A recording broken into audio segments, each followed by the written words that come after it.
खेला सेमेस्ट्री। उसे खेलने के बाद मुझे गेमिंग का फील आ गया।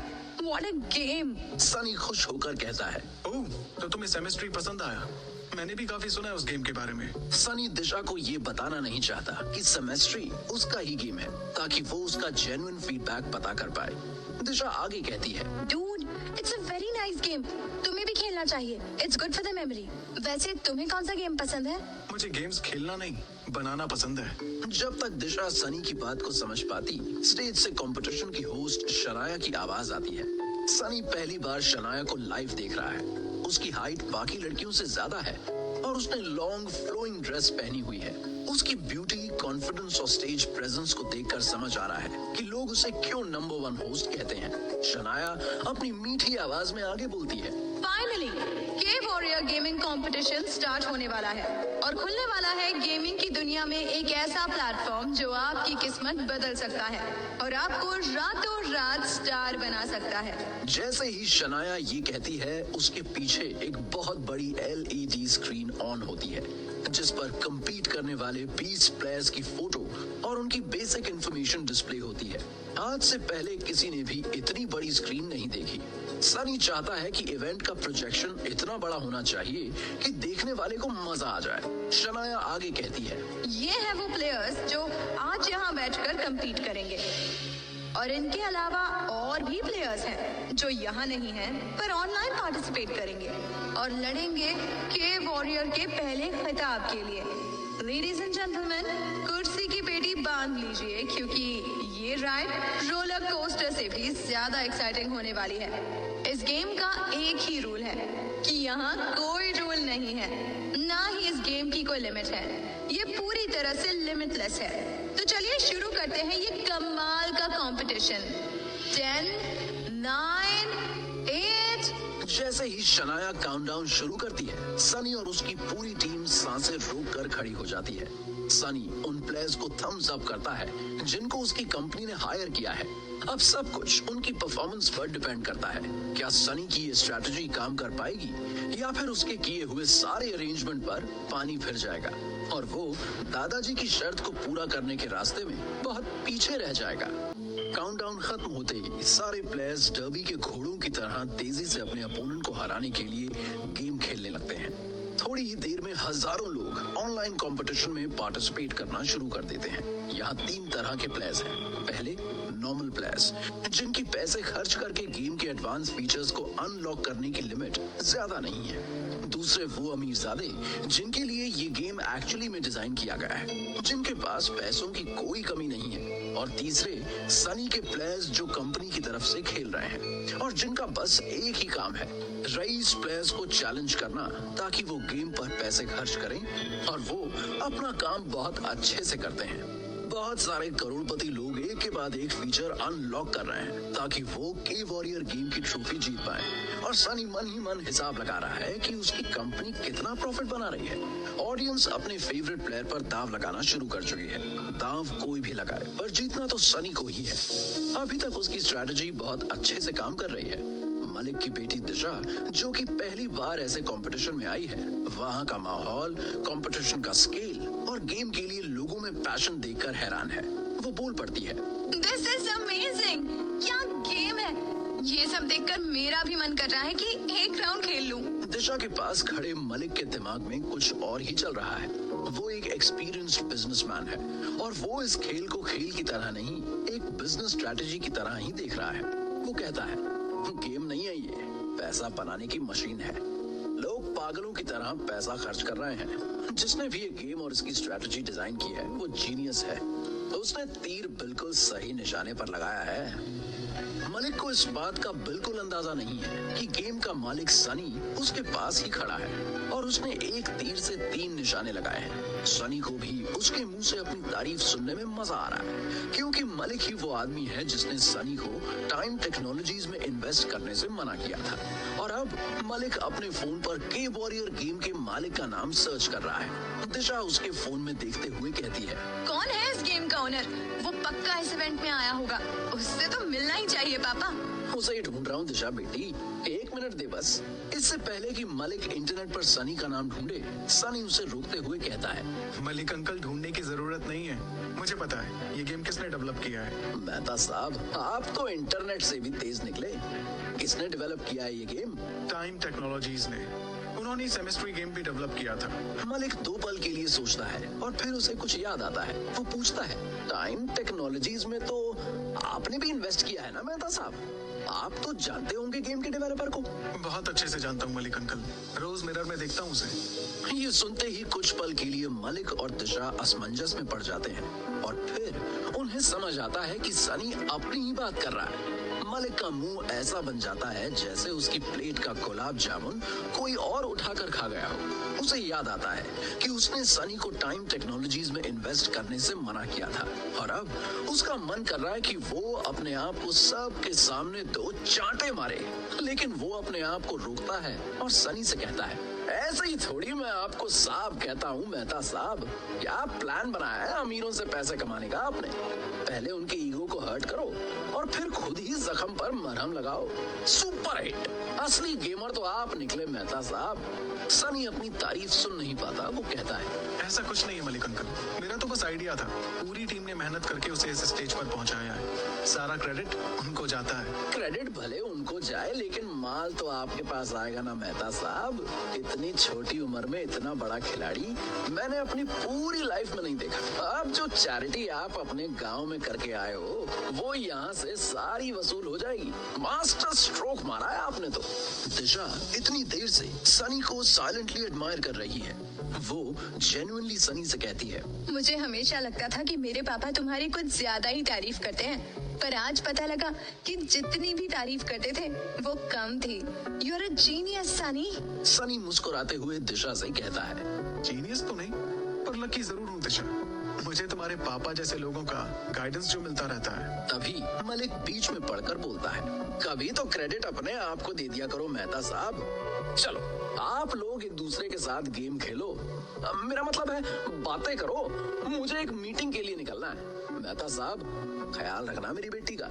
ये कहकर मलिक चला जाता है। दिशा मलिक को अच्छे से जानती है और ये भी जानती है कि उसे कोई मीटिंग में नहीं जाना। वो सिर्फ दिशा और सनी को अकेले छोड़ना चाहता है। कहीं ना कहीं दिशा भी यही चाहती है कि वो सनी के साथ थोड़ा टाइम अकेले में स्पेंड करे। इससे पहले कि दिशा कुछ कहती, उसी वक्त स्टेज से शनाया की आवाज आती है। प्लेयर N9 जो कि अभी तक सबसे पीछे चल रहा था, उसने प्लेयर A1 को पीछे छोड़ दिया है। What an exciting game! Competition intense होता जा रहा है, या फिर ऐसा कहा जाए कि कंपटीशन को उस लेवल पर लाया गया है क्योंकि प्लेयर N9 सनी की कंपनी का ही प्लेयर है, जिसने कंपनी के पैसों से गेम के बहुत सारे एडवांस्ड फीचर्स को अनलॉक किया और गेम में लीड ले ली।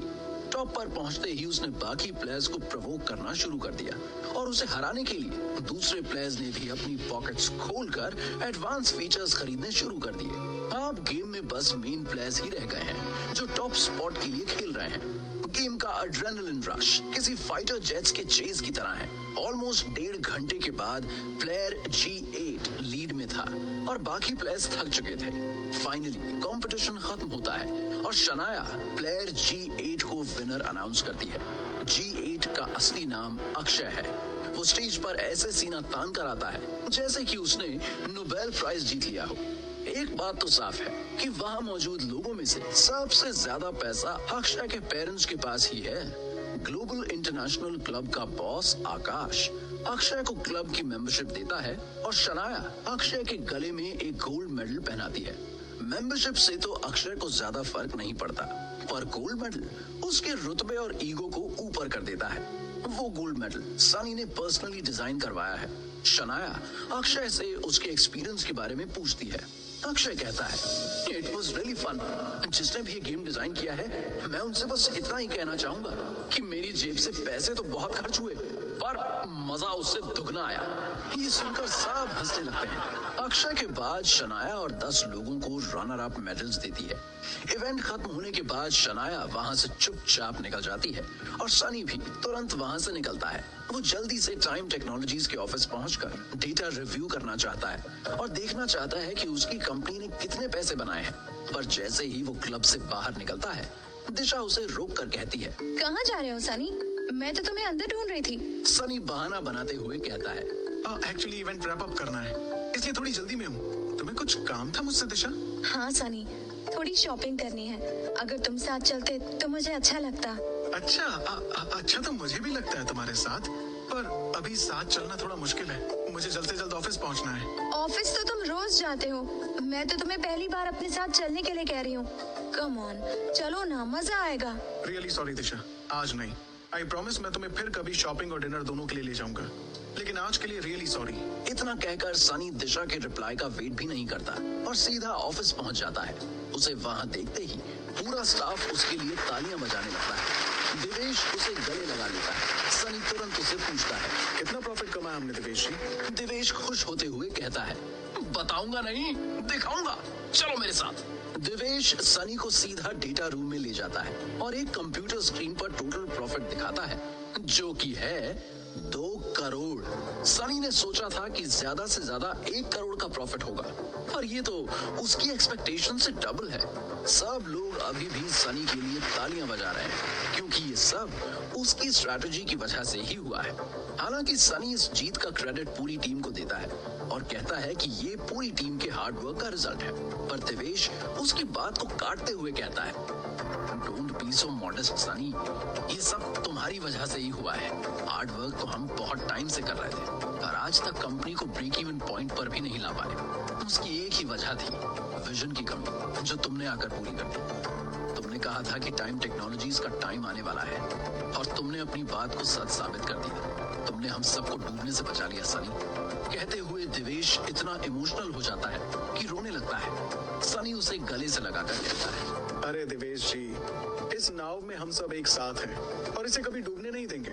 अभी तो शुरुआत है दिवेश जी, इस नाव को अभी जहाज बनाना है और ना जाने कितनी नावों को समुंदर पार कराना है। इसके बाद सनी तरुण के पास जाता है और उसे हाथ मिलाकर कहता है, थैंक यू तरुण जी, कमाल कर दिया आपने तो, पूरे गेमिंग वर्ल्ड को हिला दिया। तरुण सनी के गले लगते हुए कहता है, कमाल तो तुम हो Sunny, thank you for believing in मी।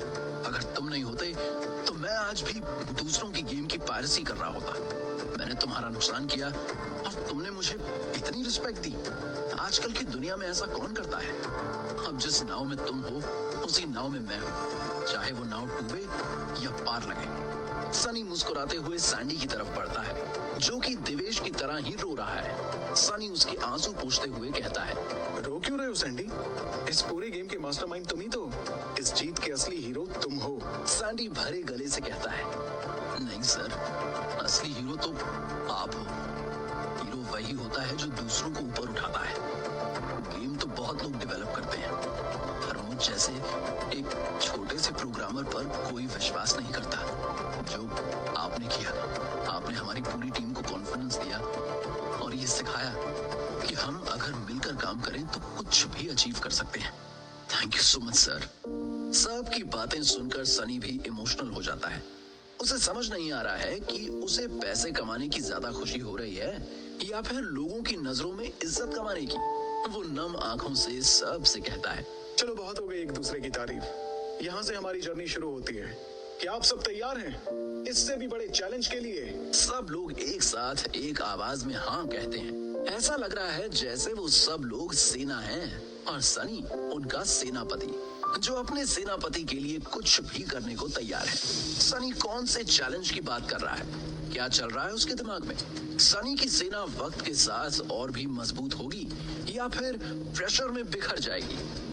के वॉरियर गेमिंग कंपटीशन की सुपर सक्सेस के बाद सनी और उसकी पूरी टीम चार्ज्ड अप है। सनी उनसे पूछता है कि क्या वो सब इससे भी बड़े चैलेंज के लिए तैयार हैं? सब हाँ कहते हैं। सनी दिवेश से कहता है, दिवेश जी, हमें के वॉरियर से जितना भी प्रॉफिट हुआ है उसका एक पोर्शन हमें मोबाइल ऑपरेटिंग सिस्टम को डेवलप करने में लगाना होगा। अब टाइम आ गया है कि टाइम टेक्नोलॉजीज अपने सपने को पूरा करने में लग जाए। ये सुनकर दिवेश और उसकी पूरी टीम हैरान हो जाती है। सनी कंपनी का पार्टनर नहीं बना था, तब से कंपनी का मेन गोल एक मोबाइल ऑपरेटिंग सिस्टम को डेवलप करना था। दिवेश सोच रहा था कि जो पैसा सनी ने गेमिंग से कमाया है वो उसे गेम्स डेवलप करने में ही इन्वेस्ट करेगा, ना कि दिवेश और उसकी टीम के सपने को पूरा करने। ऐसा करके सनी ने साबित कर दिया है कि वो बस अपने बारे में ही नहीं सोचता, बल्कि पूरी टीम के बारे में सोचता है। दिवेश खुश होते हुए कहता है, थैंक यू सनी, मुझे तो लगा था कि तुम हमारे मोबाइल ऑपरेटिंग सिस्टम को भूल गए होगे। मैं कुछ नहीं भूलूंगा दिवेश, और आप सब भी मत भूलना कि अभी बहुत काम बाकी है। अभी हमें के वॉरियर गेम को बहुत प्रमोट करना है। अभी तो हमने सिर्फ कुछ अमीरजादों को अपने गेम का स्वाद चखाया है। अभी तो पूरा शहर, पूरा स्टेट और पूरी कंट्री बाकी है। ये तो हो गई फ्यूचर की बात। अभी प्रेजेंट में आते हैं। सब लोग अपना काम जल्दी से निपटा लो, क्योंकि हम सब लोग आज दमन जा रहे हैं और वहाँ पार्टी करने वाले हैं, और उसका खर्चा सब लोगों की सैलरी में से कटेगा। ये सुनते ही सबका मुंह उस बच्चे की तरह बन जाता है जिसके गुब्बारे में से किसी ने हवा निकाल दी हो। पूरे ऑफिस में सन्नाटा छा जाता है। अचानक से सनी हंसते हुए कहता है, मजाक कर रहा हूँ, ये ट्रीट मेरी तरफ से है। चलो सब फटाफट काम खत्म करो और घर पर फोन करके बोल दो कि आज घर आने में लेट होगा।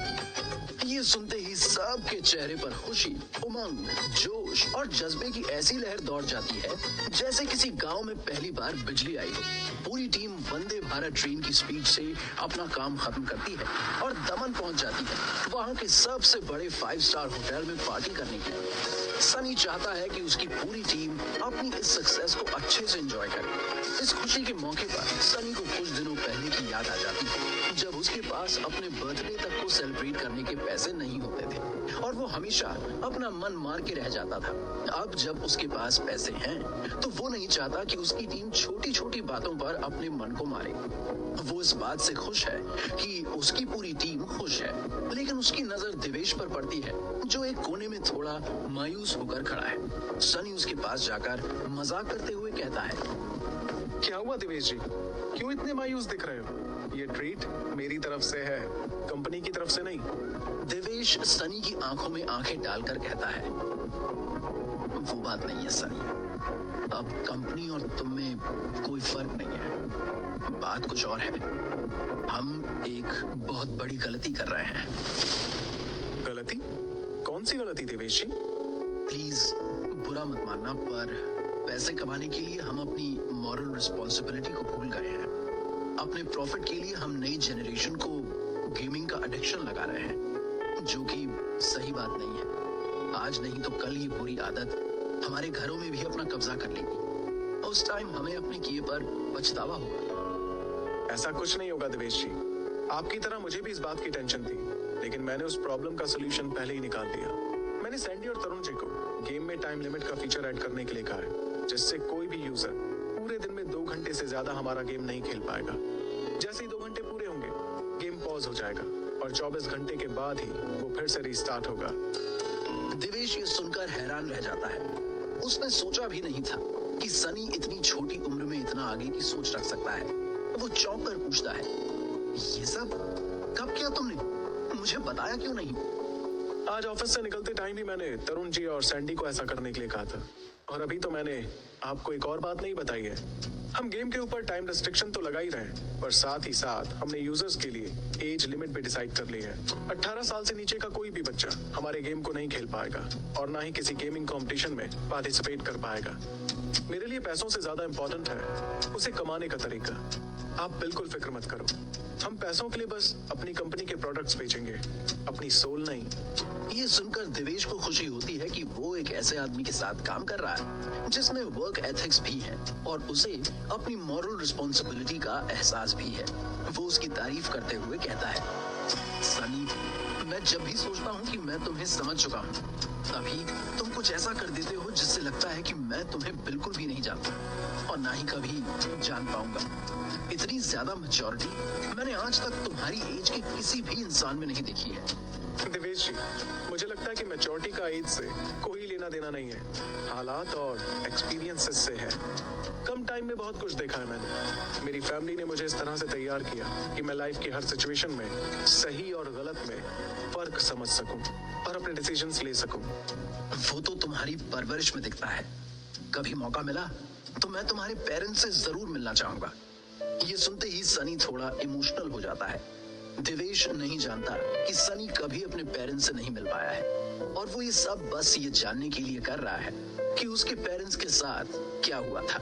सनी जल्दी से बात को डाइवर्ट करते हुए कहता है, दिवेश जी, आज आप सिर्फ एंजॉय करो, काम की बात कल करेंगे। मैं भी आता हूँ। सनी वहां से निकलकर अपने पेरेंट्स के बारे में सोचते हुए एक कोने में खड़ा हो जाता है। तभी तरुण और सैंडी उसके पास आते हैं और उसे ड्रिंक ऑफर करते हैं। वैसे तो सनी ड्रिंक कम करता है, लेकिन सिचुएशन ऐसी है कि वो मना नहीं कर पाता। पार्टी काफी देर तक चलती है।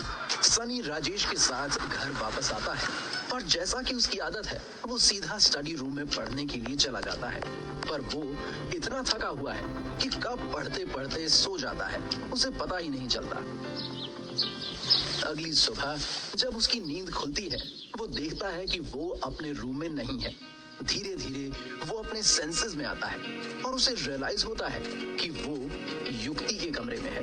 वो हड़बड़ाकर खड़ा होता है। तभी वहां युक्ति आती है और कहती है, गुड मॉर्निंग सनी। रुको, मैं तुम्हारे लिए नींबू पानी लाती हूँ। सनी उसे रोकते हुए पूछता है, वेट वेट वेट युक्ति, मैं यहाँ तुम्हारे रूम में क्या कर रहा हूँ? मैं यहाँ कैसे आया? कल रात को तुम स्टडी रूम में चेयर पर बैठे बैठे ही सो गए थे। मैंने सोचा कि तुम्हें तुम्हारे रूम में सुला देती हूँ, पर वहाँ से तुम्हारा रूम दूर था, तो मैंने अपने रूम में ही तुम्हें सुला दिया। लगता है थोड़ी ज्यादा ड्रिंक कर ली थी तुमने। ये सुनते ही सनी थोड़ा घबरा जाता है। उसे पता है कि युक्ति उसके दादाजी की लॉयल एम्प्लॉई है और वो उन्हें ये जरूर बताएगी कि सनी रात को ड्रिंक करके घर आया था। ये तो बस एक वजह थी सनी के डर की। दूसरी वजह ये थी कि कहीं उसने नशे में युक्ति के साथ कुछ उल्टा सीधा तो नहीं कर दिया था। अगर ऐसा कुछ हुआ होगा तो ये दिन उसका इस घर में आखिरी दिन होगा। सनी फटाफट खुद को बचाने की कोशिश करते हुए कहता है, नहीं, मैंने ज्यादा ड्रिंक नहीं की थी। वो पार्टी में कुछ लोगों ने थोड़ी ड्रिंक पिला दी थी। तुम्हें तो पता है कि मैं पीता नहीं हूँ, तो थोड़ी भी ज्यादा चढ़ जाती है। वैसे मैंने कुछ गलत हरकत तो नहीं की ना? युक्ति सनी का इशारा समझ जाती है कि वो किस गलत हरकत की बात कर रहा है। वो कहती है, नहीं, एक्चुअली तुम सही या गलत हरकत करने की हालत में ही नहीं थे, तो टेंशन मत लो। ये सुनकर सनी चैन की आधी सांस लेता है, क्योंकि अभी उसकी आधी प्रॉब्लम ही सॉल्व हुई है। अभी उसे एक और बात जाननी है। वो स्मार्टली युक्ति से पूछता है, मुझे पता था कि मैं ऐसा वैसा कुछ नहीं कर सकता। बाय द वे, दादाजी ने क्या कहा जब तुमने उन्हें बताया कि कल रात मैं ड्रिंक करके लौटा था? अभी तक तो मैंने तुम्हारे दादाजी को कुछ नहीं बताया, पर आज बता दूंगी। उन्हें पता होना चाहिए कि तुम क्या कर रहे हो। ये सुनते ही सनी उस बच्चे की तरह युक्ति के पास आता है जिसने घर वालों से छुपकर थोड़ी ज्यादा चॉकलेट खा ली है और वो नहीं चाहता कि ये बात उसके पेरेंट्स को पता चले। सनी रिक्वेस्ट के सुर में कहता है, प्लीज युक्ति, प्लीज प्लीज प्लीज युक्ति, दादाजी को मत बताना। मैंने ज्यादा ड्रिंक नहीं की थी। वो तो इतने दिनों से डे नाइट काम चल रहा था, तो बहुत थकान हो गई थी। तुम दादाजी को थोड़ा बताओगी? वो ज्यादा समझेंगे और फिर मुझे बहुत ज्यादा डांटेंगे। युक्ति को सनी को ऐसे बच्चे की तरह रिएक्ट करते हुए देखने में बहुत मजा आ रहा है। वो जानती है कि सनी सच बोल रहा है। वैसे भी सनी की पल पल की खबर वो रखती है। वो सनी को आश्वासन देते हुए कहती है, ओके ओके, टेंशन मत लो, मैं उन्हें कुछ नहीं बताऊंगी, पर आगे से ध्यान रखना। और हाँ, तुम बैठो, मैं तुम्हारे लिए नींबू पानी लेकर आती हूँ। हैंगओवर कम करने के लिए तुम्हें उसकी जरूरत पड़ेगी। युक्ति का कंसर्न देखकर सनी का मन तो करता है कि वो युक्ति को गले लगा ले, पर वो अपने आप को रोकता है। युक्ति नींबू पानी लाने के लिए जैसे ही मुड़ती है, सनी उसके पैर पर एक चोट का निशान नोटिस करता है। वो झट से पूछता है, रुको, ये तुम्हारे पैर पर निशान कैसा है? ये कुछ नहीं, ये तो बस ऐसे ही, मैं नींबू पानी लाती हूँ। सनी समझ गया कि युक्ति बात टालकर चली गई है। सनी आगे जाकर उसे रोककर उसके राइट पैर पर बने निशान को गौर से देखता है और कहता है, ये तो ताजी चोट लगती है। कैसे लगी तुम्हें ये चोट? जब तक बताओगी नहीं, मैं तुम्हें जाने नहीं दूंगा। कुछ नहीं, कल रात को जब मैं तुम्हें स्टडी रूम से ला रही थी, तब गलती से तुम्हारा पैर मेरे पैर पर पड़ गया और छोटा सा स्क्रैच आ गया। It's nothing, don't worry. Sunny को जब पता चलता है कि वो युक्ति की चोट के लिए जिम्मेदार है, तो उसे बहुत बुरा लगता है और अपने ऊपर बहुत गुस्सा आता है। वो माफी मांगते हुए कहता है, रियली सॉरी युक्ति, इतना बड़ा जख्म लग गया और तुम कह रही हो कि कुछ नहीं हुआ है। तुम बैठो यहाँ, मैं अभी आया। सनी भाग के अपने रूम में जाता है और एक ऑइंटमेंट लेकर वापस आता है और कहता है, तुम बैठो, मैं ये ऑइंटमेंट लगा देता हूँ, तुम्हें आराम मिलेगा। नो नो, इट्स ओके, इसकी जरूरत नहीं है, मैं ठीक हूँ। मैं तुमसे पूछ नहीं रहा हूँ युक्ति, इट्स एन ऑर्डर। सनी की फर्म टोन सुनकर युक्ति चुपचाप बेड पर बैठ जाती है। सनी नीचे बैठकर बहुत प्यार से युक्ति के पैर पर ऑइंटमेंट लगाने लगता है। वो इस बात का ख्याल रखता है कि वो युक्ति को और हर्ट ना करे। युक्ति काफी ऑकवर्ड फील कर रही है क्योंकि उसे लव और केयर की आदत नहीं है। उसने अपने आप को अपने काम में इतना बिजी कर लिया है कि उसकी कोई पर्सनल लाइफ नहीं है, ना ही उसके कोई दोस्त हैं। पिछले कुछ दिनों से युक्ति को सनी में एक दोस्त दिखाई देता है, पर वो दोस्ती आगे नहीं बढ़ाती क्योंकि वो जानती है कि उसका और सनी का रिश्ता बॉस और सेक्रेटरी का है। इसलिए चाहकर भी वो सनी से अपनी फीलिंग्स एक्सप्रेस नहीं करती। क्या सनी का ये जेस्चर युक्ति को उससे दोस्ती करने पर मजबूर कर देगा? क्या सनी और युक्ति दोस्त बनेंगे? क्या वो युक्ति के जरिए जान पाएगा कि आखिर उसके पेरेंट्स के साथ क्या हुआ था? एक तरफ युक्ति को सनी में अपना दोस्त दिखाई दे रहा है और दूसरी तरफ सनी इस दोस्ती का फायदा उठाने की सोच रहा है। सनी को लगता है कि वो युक्ति के जरिए जल्दी से अपने पेरेंट्स के बारे में इंफॉर्मेशन निकाल सकता है, पर वो ये भी जानता है कि उसे ये काम बहुत सोच समझकर करना होगा। युक्ति की लॉयल्टी दादाजी के लिए है और वो उनसे बिना पूछे सनी को कुछ भी नहीं बताएगी। पर अगर सनी युक्ति का अच्छा दोस्त बन जाता है तब फिर भी चांस है कि युक्ति सनी पर तरस खाकर उसे कुछ ना कुछ बता दे। इसी उम्मीद में वो धीरे धीरे युक्ति से अपना रिलेशन बिल्ड करने की कोशिश करता है। वो हिम्मत करके युक्ति से पूछता है, युक्ति, अगर तुम बुरा ना मानो तो एक बात पूछूं? अगर जवाब देना कंपल्सरी नहीं है तो मुझे कोई प्रॉब्लम नहीं है। आप जो मर्जी पूछो। नहीं, कोई कंपल्शन नहीं है, तुम्हारी मर्जी। ये बताओ, तुम कभी काम से ब्रेक नहीं लेती हो क्या? मैंने तुम्हें कभी तुम्हारे दोस्तों के साथ नहीं देखा। तुम्हारी कोई सोशल पर्सनल लाइफ नहीं है क्या? मेरा काम ही मेरी लाइफ है। दोस्ती, रिश्तेदारी, ये चीजें बहुत टाइम मांगती हैं जो मेरे पास नहीं है। और वैसे भी दोस्ती करना आसान है लेकिन उसे निभाना मुश्किल। पर तुम्हें दोस्तों की कमी तो महसूस होती होगी, किसी ऐसे दोस्त की जिससे तुम अपने दिल की बात कर सको, अपनी फीलिंग्स शेयर कर सको। ये सुनते ही युक्ति सोच में पड़ जाती है। सनी उससे आगे कुछ नहीं पूछता और वो बहुत प्यार से उसके पैर पर ऑइंटमेंट लगाता रहता है। युक्ति सनी की बात का जवाब देना चाहती है, लेकिन वो ये सोच रही है कि इस बात का जवाब कैसे और कितना दे।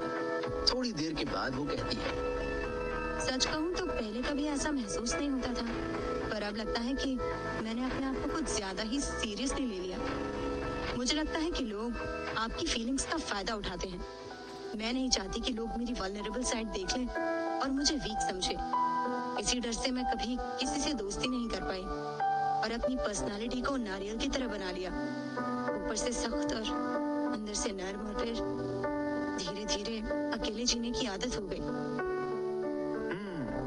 देखा जाए तो तुम्हें ट्रस्ट इश्यूज हैं। तुम्हें लोगों पर विश्वास करने से डर लगता है। हाँ, शायद तुम सही कह रहे हो। पर युक्ति, ऐसे तो तुम अपना ही नुकसान कर रही हो। एक लाइफ मिली है, उसे डर के साथ क्यों जीना? दुनिया में सब लोग एक जैसे नहीं होते और ना ही तुम्हें सबके साथ दोस्ती करनी है। तुम देखो कि तुम्हारी वाइब किसके साथ मैच हो रही है और उस बेसिस पर अपने दोस्त चुनो। अगर तुम चाहो तो मुझसे अपना ये एक्सपेरिमेंट स्टार्ट कर सकती हो। आई एम नॉट सेइंग कि एकदम से मुझे अपना दोस्त बना लो। पहले चेक करो कि मैं तुम्हारे ट्रस्ट के लायक हूँ या नहीं, उसके बाद डिसीजन लेना। ये सुनते ही युक्ति के चेहरे पर स्माइल आ जाती है। सनी उसकी चोट पर ऑइंटमेंट लगाकर खड़ा हो जाता है और जाने लगता है। युक्ति अपनी चोट की तरफ देखकर कहती है, थैंक यू। जिस तरह से तुमने मेरे जख्म पर मरहम लगाया है, लगता है तुम पर ट्रस्ट किया जा सकता है। सनी युक्ति की तरफ घूमता है और मुस्कुराते हुए कहता है, दोस्तों का तो काम ही एक दूसरे के जख्मों पर मरहम लगाना है। तो क्या मैं ये समझूं कि अब हम दोनों दोस्त हैं? युक्ति ना में अपना सर हिलाते हुए कहती है, ना, डरने की पुरानी आदत है, इतनी जल्दी नहीं जाएगी। कोई जल्दी नहीं है, टेक योर टाइम। अभी तो हमारा साथ बहुत लंबा है। दादाजी का चैलेंज पूरा करने में अभी बहुत वक्त लगेगा। चलो, तुम अपना ख्याल रखो। किसी चीज की जरूरत हो तो फैजल से कह देना, मैं कोचिंग क्लासेस जा रहा हूँ। ये कहकर सनी वहां से चला जाता है। युक्ति ने आज पहली बार किसी से अपने दिल की बात कही है। उसे ऑलरेडी सनी में अपना एक दोस्त दिखाई देने लगा है, लेकिन वो जल्दबाजी नहीं करना चाहती। हालांकि उसे लग रहा है कि सनी कभी उसकी फीलिंग्स को हर्ट नहीं करेगा और ना ही उसका फायदा उठाएगा, पर उसे सनी के इंटेंशंस के बारे में बिल्कुल अंदाजा नहीं है। सनी भी अलका की क्लासेस जाते टाइम सोच रहा है कि वो जो युक्ति के साथ कर रहा है वो गलत है। युक्ति को ट्रस्ट इश्यूज हैं और जब उसे पता चलेगा कि सनी ने उससे दोस्ती अपने मतलब के लिए की है तो वो फिर कभी किसी पर ट्रस्ट नहीं कर पाएगी। पर इस वक्त सनी के पास कोई चारा नहीं है। ये सब सोचते हुए वो अपनी क्लास में एंटर करता है और देखता है कि वहाँ सारे स्टूडेंट्स के वॉरियर गेम की बात कर रहे हैं। सनी को अपनी गेम की पॉपुलैरिटी देखकर अच्छा लगता है। तभी विकी और रोहित उसके पास आते हैं और रोहित कहता है, ब्रो, तुमने ये गेम के वॉरियर देखा? क्या गेम है यार, डोंट माइंड, पर इस गेम ने तेरे गेम को पीछे छोड़ दिया है। कॉन्सेप्ट, एनिमेशन, ग्राफिक्स सब तेरे गेम सेमेस्ट्री से बेटर है ब्रो। सनी इनोसेंट बनते हुए कहता है, हाँ मुझे पता चला इस गेम के बारे में, काफी हिट हो गया ये। तभी विकी सनी से कहता है, ये वॉरियर हिट नहीं, सुपर हिट गेम है। सनी तो फ्रैंकली एक बात बता, तू इसकी सक्सेस देखकर दुखी तो नहीं है ना? क्योंकि इस गेम ने तेरे गेम सेमेस्ट्री को बहुत पीछे छोड़ दिया है। सनी उसके कंधे पर हाथ रखते हुए कहता है, मैं अपनी गेम की सक्सेस पर क्यों दुखी होऊंगा? विकी और रोहित एक दूसरे की तरफ हैरानी से देखते हैं और फिर विकी सनी से पूछता है, अपना गेम मतलब के वॉरियर भी मेरा ही गेम है। मैंने और मेरी टीम ने ही इसे डेवलप किया है। ये सुनते ही रोहित और विकी सनी की तरफ ऐसे देखते हैं जैसे फेल होने वाले दोस्त अपने उस दोस्त को देखते हैं जिसने पूरे स्टेट में टॉप किया हो। दोनों को समझ नहीं आ रहा है कि वो जो फील कर रहे हैं वो जेलसी है या प्राइड। पर रोहित और विकी सनी के इतने अच्छे दोस्त हैं कि एक पल में प्राइड वाली फीलिंग जेलसी को पीछे छोड़ देती है और वो अपने दोस्त की अचीवमेंट पर खुशी से उछल पड़ते हैं। वो दोनों सनी से ट्रीट मांगते हैं और सनी उन्हें डिनर पर ले जाने के लिए राजी हो जाता है।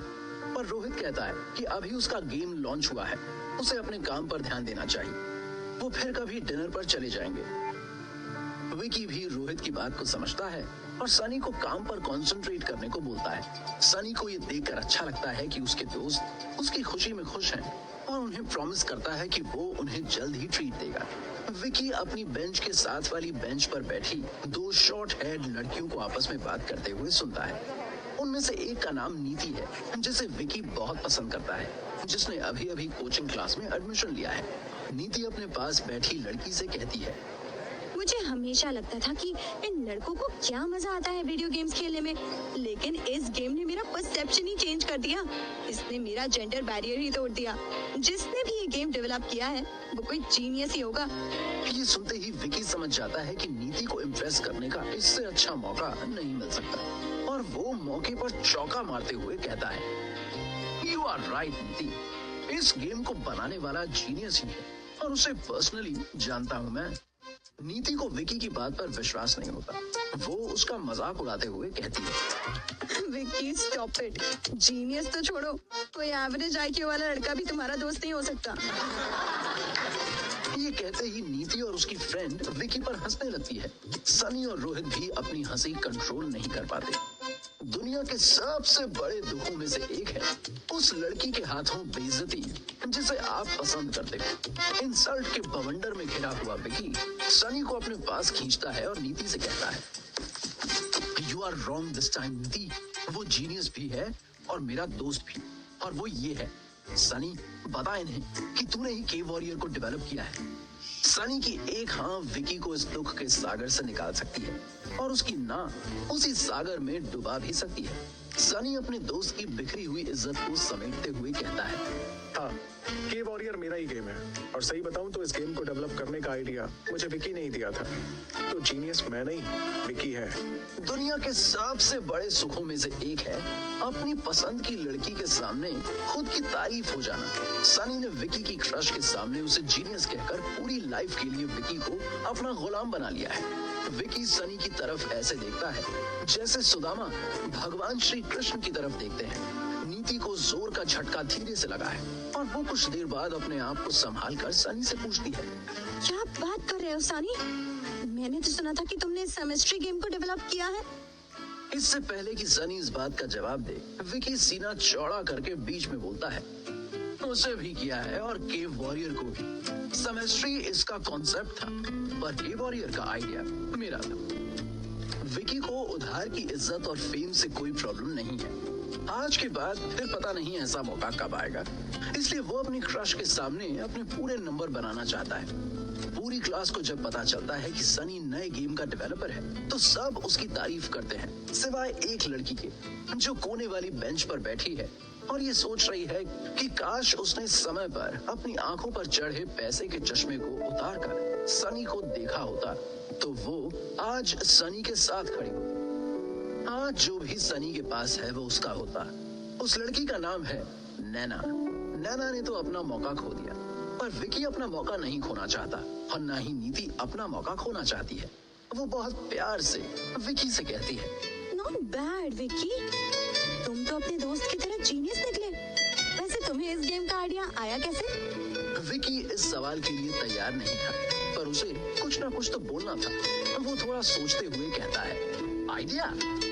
क्या है ना, एक दिन मैं कैंटीन में बैठा था। नीति उसकी बात काटते हुए कहती है, समझ गए, वहाँ पर समोसा खाते हुए तुम्हें ये आइडिया आया होगा। कैंटीन के समोसे में कुछ तो बात है। मेरे साथ भी ऐसा कुछ हुआ है। Vicky, can you please do me a favour? जो लड़की विकी की तरफ देखती भी नहीं थी वो आज उससे फेवर मांग रही है। विकी ना कैसे कर सकता है? उसके हाँ में सिर हिलाते ही नीति उस पर बम गिराते हुए कहती है, तुम अपने दोस्त सनी से मेरा प्रॉपर इंट्रोडक्शन करा सकते हो please? He is really cute, I like him. मुझे उसके साथ बैठकर कैंटीन में समोसा खाना है। दुनिया के सबसे बड़े दुख से भी बड़ा दुख होता है आपकी पसंद की लड़की का ये कहना कि वो आपके दोस्त को पसंद करती है।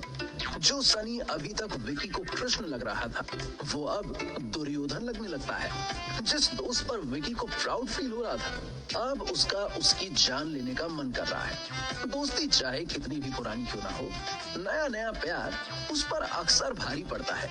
जेलसी ने बहुत लोगों के रिश्तों को तबाह किया है। कहीं सनी की सक्सेस उससे उसका दोस्त तो नहीं छीन लेगी। दोस्ती और प्यार में विकी किसे चूज करेगा? क्या सनी युक्ति के करीब जाकर अपने मिशन में कामयाब हो पाएगा? जैसे ही नीति ने विकी से कहा कि उसे सनी पसंद है, विकी का दिमाग जो कभी भी सही टाइम पर काम नहीं करता था अचानक सुपर कंप्यूटर से भी तेज चलने लगा और बिना टाइम वेस्ट किए उसने प्रॉब्लम का सलूशन निकाल लिया। उसने जेन्युइन बनने की कोशिश करते हुए कहा, मुझे तुम्हें सनी से इंट्रोड्यूस कराने में कोई प्रॉब्लम नहीं है, पर उसका कुछ फायदा नहीं है क्योंकि सनी की ऑलरेडी एक गर्लफ्रेंड है। ये सुनते ही नीति ऐसे रिएक्ट करती है जैसे सनी के नए गेम के पहले राउंड में बाहर हुआ प्लेयर करता है, पर विक्की से नीति का उदास चेहरा देखा नहीं जाता। वो कहता है, डोंट बी सैड नीति, ये तुम्हारे लिए अच्छा ही हो। सनी भले ही एक अच्छा गेम डेवलपर है पर बॉयफ्रेंड मटेरियल नहीं। वो वाली क्वालिटी मुझ में है तो मेरे साथ समोसा खा सकती हो कैंटीन। सनी विकी को अपनी बुराई करते हुए सुन लेता है, पर वो दोस्त ही क्या जो अपने दोस्त के काम ना आए, इसलिए वो चुप रहता है। पर नीति चुप नहीं रहती। वो कहती है, विकी, तुम्हारी और मेरी जोड़ी रियल लाइफ में तो क्या किसी वीडियो गेम के वर्चुअल वर्ल्ड में भी नहीं बन सकती। मुझे पता है कि सनी के गेम का आइडिया तुम्हारा हो ही नहीं सकता। अगर वो तुम्हारा आइडिया मानेगा तो लूडो के गेम में भी नहीं जीत पाएगा। ये सुनते ही फिर से सब विकी पर हंसने लगते हैं, पर इस बार विकी के पास कोई कमबैक नहीं होता और वो बेइज्जती का तमाचा खाकर चुप बैठ जाता है। तभी अलका क्लास में एंटर करती है और सारे स्टूडेंट्स अपनी अपनी बेंच पर चले जाते हैं। जब अलका उनसे पूछती है कि क्लास में इतना शोर क्यों हो रहा था तो स्टूडेंट्स उसे बताते हैं कि सनी ने एक और गेम डेवलप किया है जो उसके पहले वाले गेम से भी ज्यादा एडवांस्ड और इंटरेस्टिंग है। अलका सनी की तारीफ करते हुए कहती है, वाह सनी, तुम तो गेम डेवलपिंग मशीन बनते जा रहे हो। अपने नए गेम के बारे में कुछ बताओ। सनी अपनी जगह पर खड़ा होकर कहता है, ये गेम मेरे पहले गेम से बिल्कुल अलग है। पहला वाला एक क्विज गेम था और ये नया वाला एक हाई एड्रेनालिन कॉन्सेप्ट है। इसमें बहुत सारे प्लेयर्स एक टाइम पर compete करते हैं और गेम को जीतने के लिए आपको गेम के एडवांस फीचर्स को अनलॉक करना होता है, जिसके लिए आपको पैसे खर्च करने पड़ते हैं। अलका ये सुनकर काफी इम्प्रेस होती है। वो बिजनेस मैनेजमेंट की टीचर है और उसे ये देखकर अच्छा लगता है कि उसका एक स्टूडेंट क्लास में की गई पढ़ाई को बिजनेस में अच्छे से इम्प्लीमेंट कर रहा है। पर उसे एक बात का डर भी लगता है। वो कुछ सोचते हुए सनी से कहती है, जरा क्लास के बाहर आना, मुझे तुमसे अकेले में बात करनी है। ये कहते हुए अलका बाहर चली जाती है।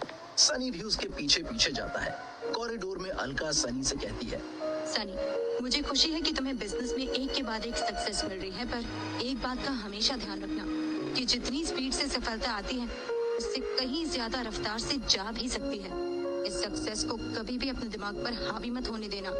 तारीफ सुनने में बहुत अच्छी लगती है, पर हम क्रिटिसिज्म को झेल नहीं पाते।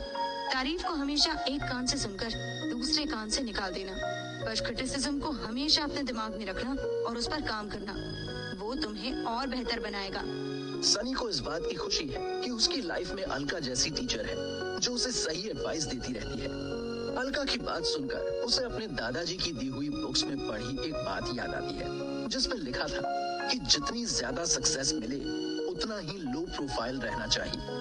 भले ही नजरें आसमान की तरफ हो, पर कदम हमेशा जमीन पर ही रहने चाहिए। सनी अलका की अभी दी हुई सलाह की मन में गांठ बांध लेता है और उसे थैंक्स बोलता है।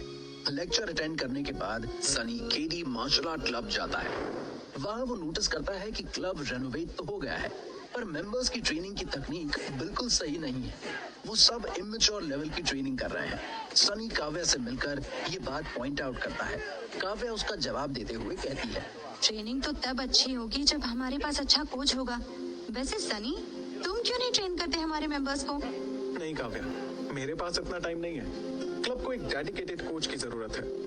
जब काव्या और सनी आपस में बात कर रहे होते हैं, उसी वक्त बाबर वहां आता है। बाबर भी जय सिंह और सरदार की ही तरह सनी को नीचा दिखाना चाहता था, पर सनी ने उसे हराकर उसे क्लब से बाहर जाने का रास्ता दिखाया था। उसे देखते ही काव्या गुस्सा होकर पूछती है, तुम यहाँ क्या कर रहे हो? तुम्हें अंदर किसने आने दिया? बाबर शांति से कहता है, मेरा कुछ सामान यहाँ लॉकर में है, उसे लेने आया हूँ। काव्या ऑर्डर देते हुए उससे कहती है, जल्दी अपना सामान लो और लॉकर की चाबी को वहीं छोड़कर चले जाना। सनी जानता है कि बाबर पहले भी क्लब के मेंबर्स को ट्रेन करता था और सब उसकी कोचिंग की तारीफ करते थे। तभी सनी के दिमाग में एक आइडिया आता है और वो बाबर को रोक कर कहता है, बाबर, अगर तुम चाहो तो तुम्हारा लॉकर परमानेंटली हो सकता है। ये सुनकर बाबर के साथ साथ काव्या को भी समझ नहीं आता कि सनी का इशारा किस तरफ है। सनी बाबर को समझाते हुए कहता है, तुम पहले भी क्लब के कोच रह चुके हो। अगर तुम चाहो तो अपनी जॉब पर वापस आ सकते हो बाबर। बाबर के चेहरे पर एक हल्की मुस्कान आ जाती है। एक्चुअली वो कभी भी क्लब को छोड़कर जाना नहीं चाहता था और न ही इस मौके को छोड़ना चाहता है, पर उसके मन में एक डाउट है। लगे हाथ वो सनी से उसके बारे में पूछ ही लेता है। मैं तो चाहता हूँ कि मैं वापस आ जाऊँ, पर तुम मुझे वापस क्यों कोच बनाना चाहते हो सनी? इससे पहले कि सनी बाबर को जवाब दे, काव्या उसे खींच के एक कोने में ले जाती है और कहती है, सनी, ये तुम क्या कर रहे हो? क्या तुम भूल गए कि बाबर ने तुम्हें कैसे ट्रीट किया था? वो पुरानी बात है काव्या। मैं बस इतना जानता हूँ कि वो एक अच्छा फाइटर है और क्लब को ऐसे ही किसी कोच की जरूरत है। तो क्यों ना हम बाबर को ही एक चांस दें? क्लब के मेंबर्स भी तो बाबर को पसंद करते हैं। काव्या कुछ सोचकर कहती है, अगर बात क्लब के मेंबर्स की पसंद की है तो हमें पहले उनसे पूछना चाहिए। काव्या तुरंत जाकर मेंबर्स से बाबर के बारे में बात करती है। ज्यादातर मेंबर्स कहते हैं कि उन्हें बाबर के वापस आने से कोई प्रॉब्लम नहीं है। इनफैक्ट वो बाबर को पसंद करते हैं। काव्या के पास अब कोई आर्गुमेंट नहीं बचता और वो मेजॉरिटी की बात मान जाती है। सनी बाबर के पास जाकर कहता है, बाबर, अब शायद तुम्हें अपने सवाल का जवाब मिल गया होगा। मेरी तरह क्लब मेंबर्स भी चाहते हैं कि तुम ही उन्हें ट्रेन करो। अब फैसला तुम्हारे हाथ में है। बाबर तुरंत सनी से कहता है, मैं रेडी हूँ इन सबको ट्रेन करने के लिए। Thank you Sunny. Martial art मेरी लाइफ है और ये क्लब मेरा घर। तुमने मुझे मेरी लाइफ और घर दोनों वापस किया है। इस बात को मैं कभी नहीं भूलूंगा।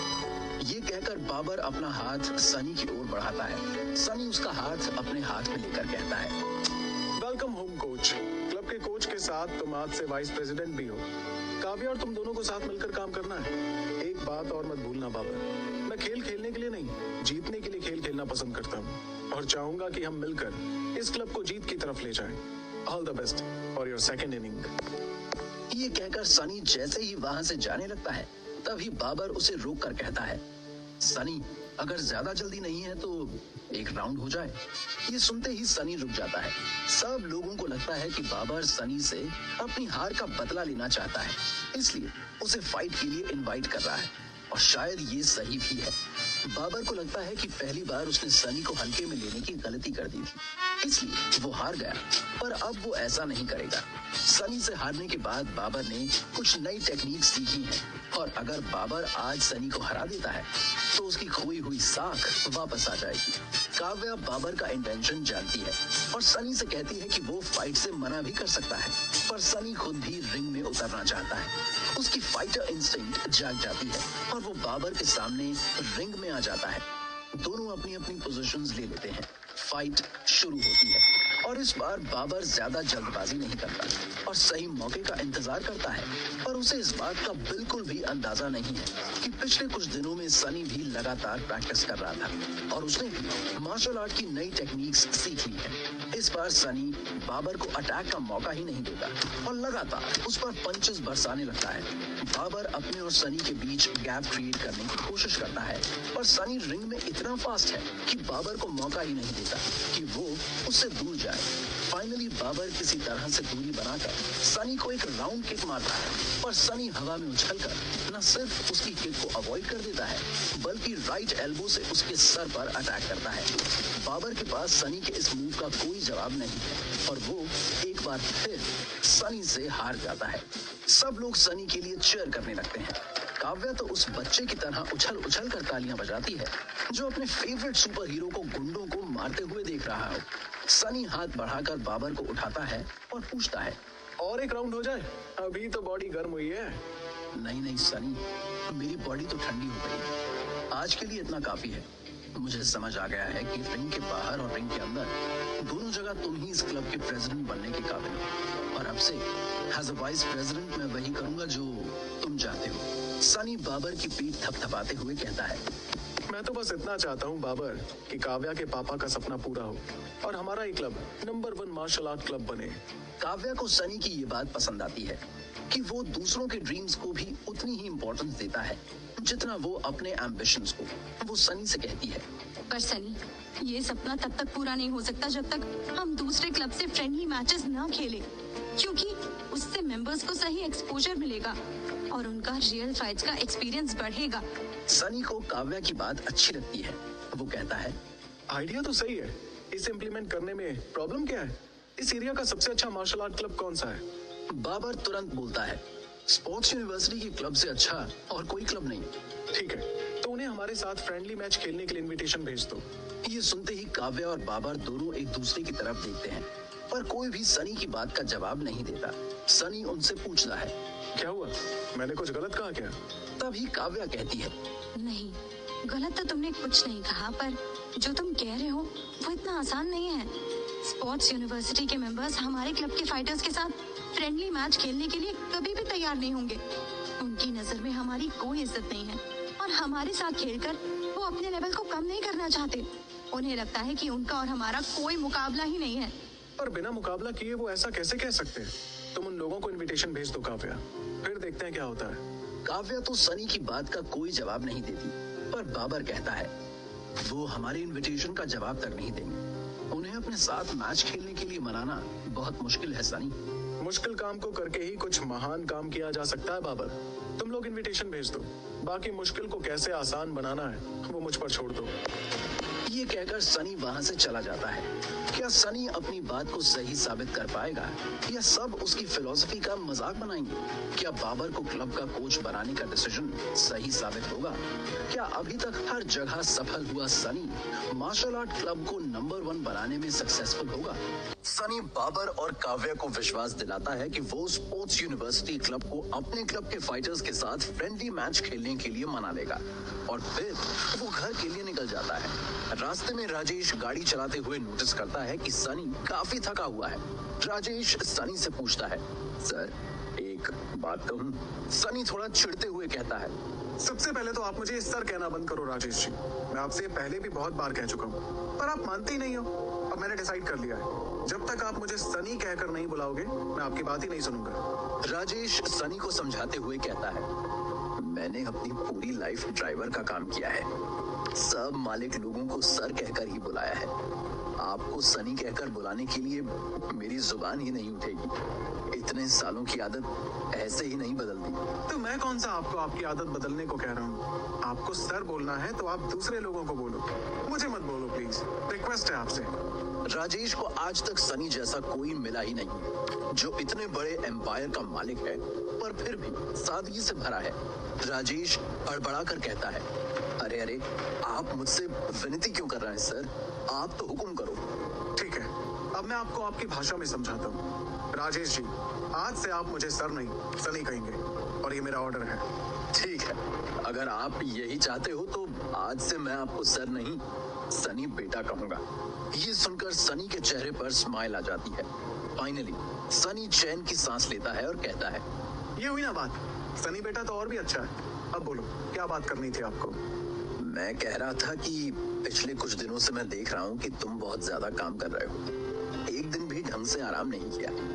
बेटा, शरीर भी एक कार की तरह ही होता है, अगर इससे अच्छे से काम लेना है तो कार की तरह इसे भी आराम देना होता है।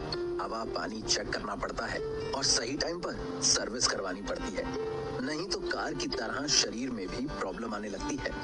राजेश जी, जो काम मुझे करना है ना, उसके लिए दिन रात एक करने होंगे मुझे। ऐसा समझ लो कि आप बहुत सालों के बाद अपने बेटे पिंकू से मिलने के लिए गांव जा रहे हो और चाहते हो कि रास्ता जल्दी खत्म हो और आप उससे मिलकर उसे अपने गले लगाओ। कुछ वैसी हालत है मेरी, पर मैं समझता हूँ कि आप क्या कह रहे हैं। मैं इस बात का ध्यान रखूंगा। पिंकू से याद आया, कैसा है वो? स्कूल में अब उसे कोई तंग तो नहीं करता? नहीं, जब से तुमने उसके स्कूल जाकर सबको फटकार लगाई है ना, तब से तो सब ठीक चल रहा है। कल हैप्पी बर्थडे है पिंकू का। अरे वाह, ये तो मस्त खबर सुनाई आपने। कितने साल का हो जाएगा पिंकू? 10 साल खत्म करके 11वां शुरू हो जाएगा। बेटा, मैं तुमसे यही पूछने वाला था, कल अगर मैं छुट्टी ले लूं तो चलेगा?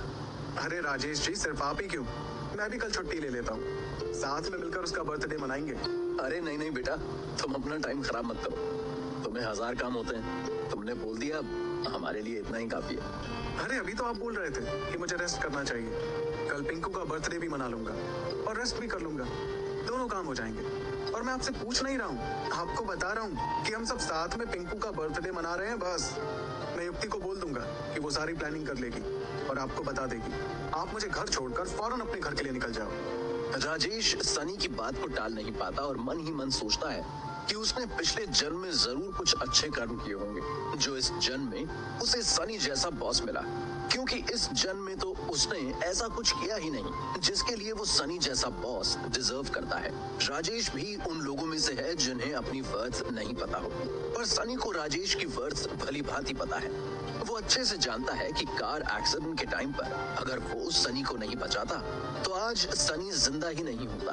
राजेश सनी को घर ड्रॉप करके अपने घर की तरफ निकल जाता है।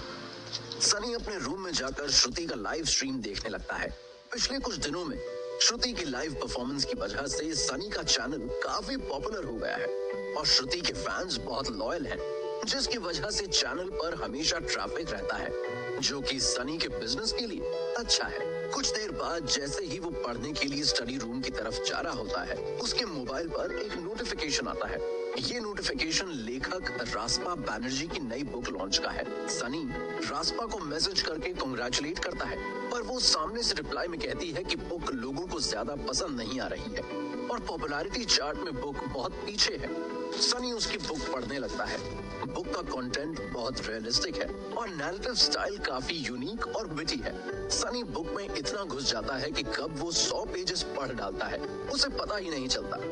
उसके बाद सनी रास्पा को मैसेज करता है, आई थिंक ये बुक तुम्हारा अब तक का सबसे अच्छा काम है। उसी समय रास्पा का रिप्लाई आता है, उससे क्या फर्क पड़ता है, लोग तो पढ़ ही नहीं रहे हैं। मैं सोच रही हूँ कि इस बुक को आधे में ही छोड़कर किसी और आइडिया पर काम करूँ। सनी तुरंत उसे अगला मैसेज करता है, ऐसा बिल्कुल मत करना। आई एम श्योर कि ये बुक बहुत जल्दी पॉपुलर होगी। ये सच में यूनिक है और लोगों को यही तो चाहिए।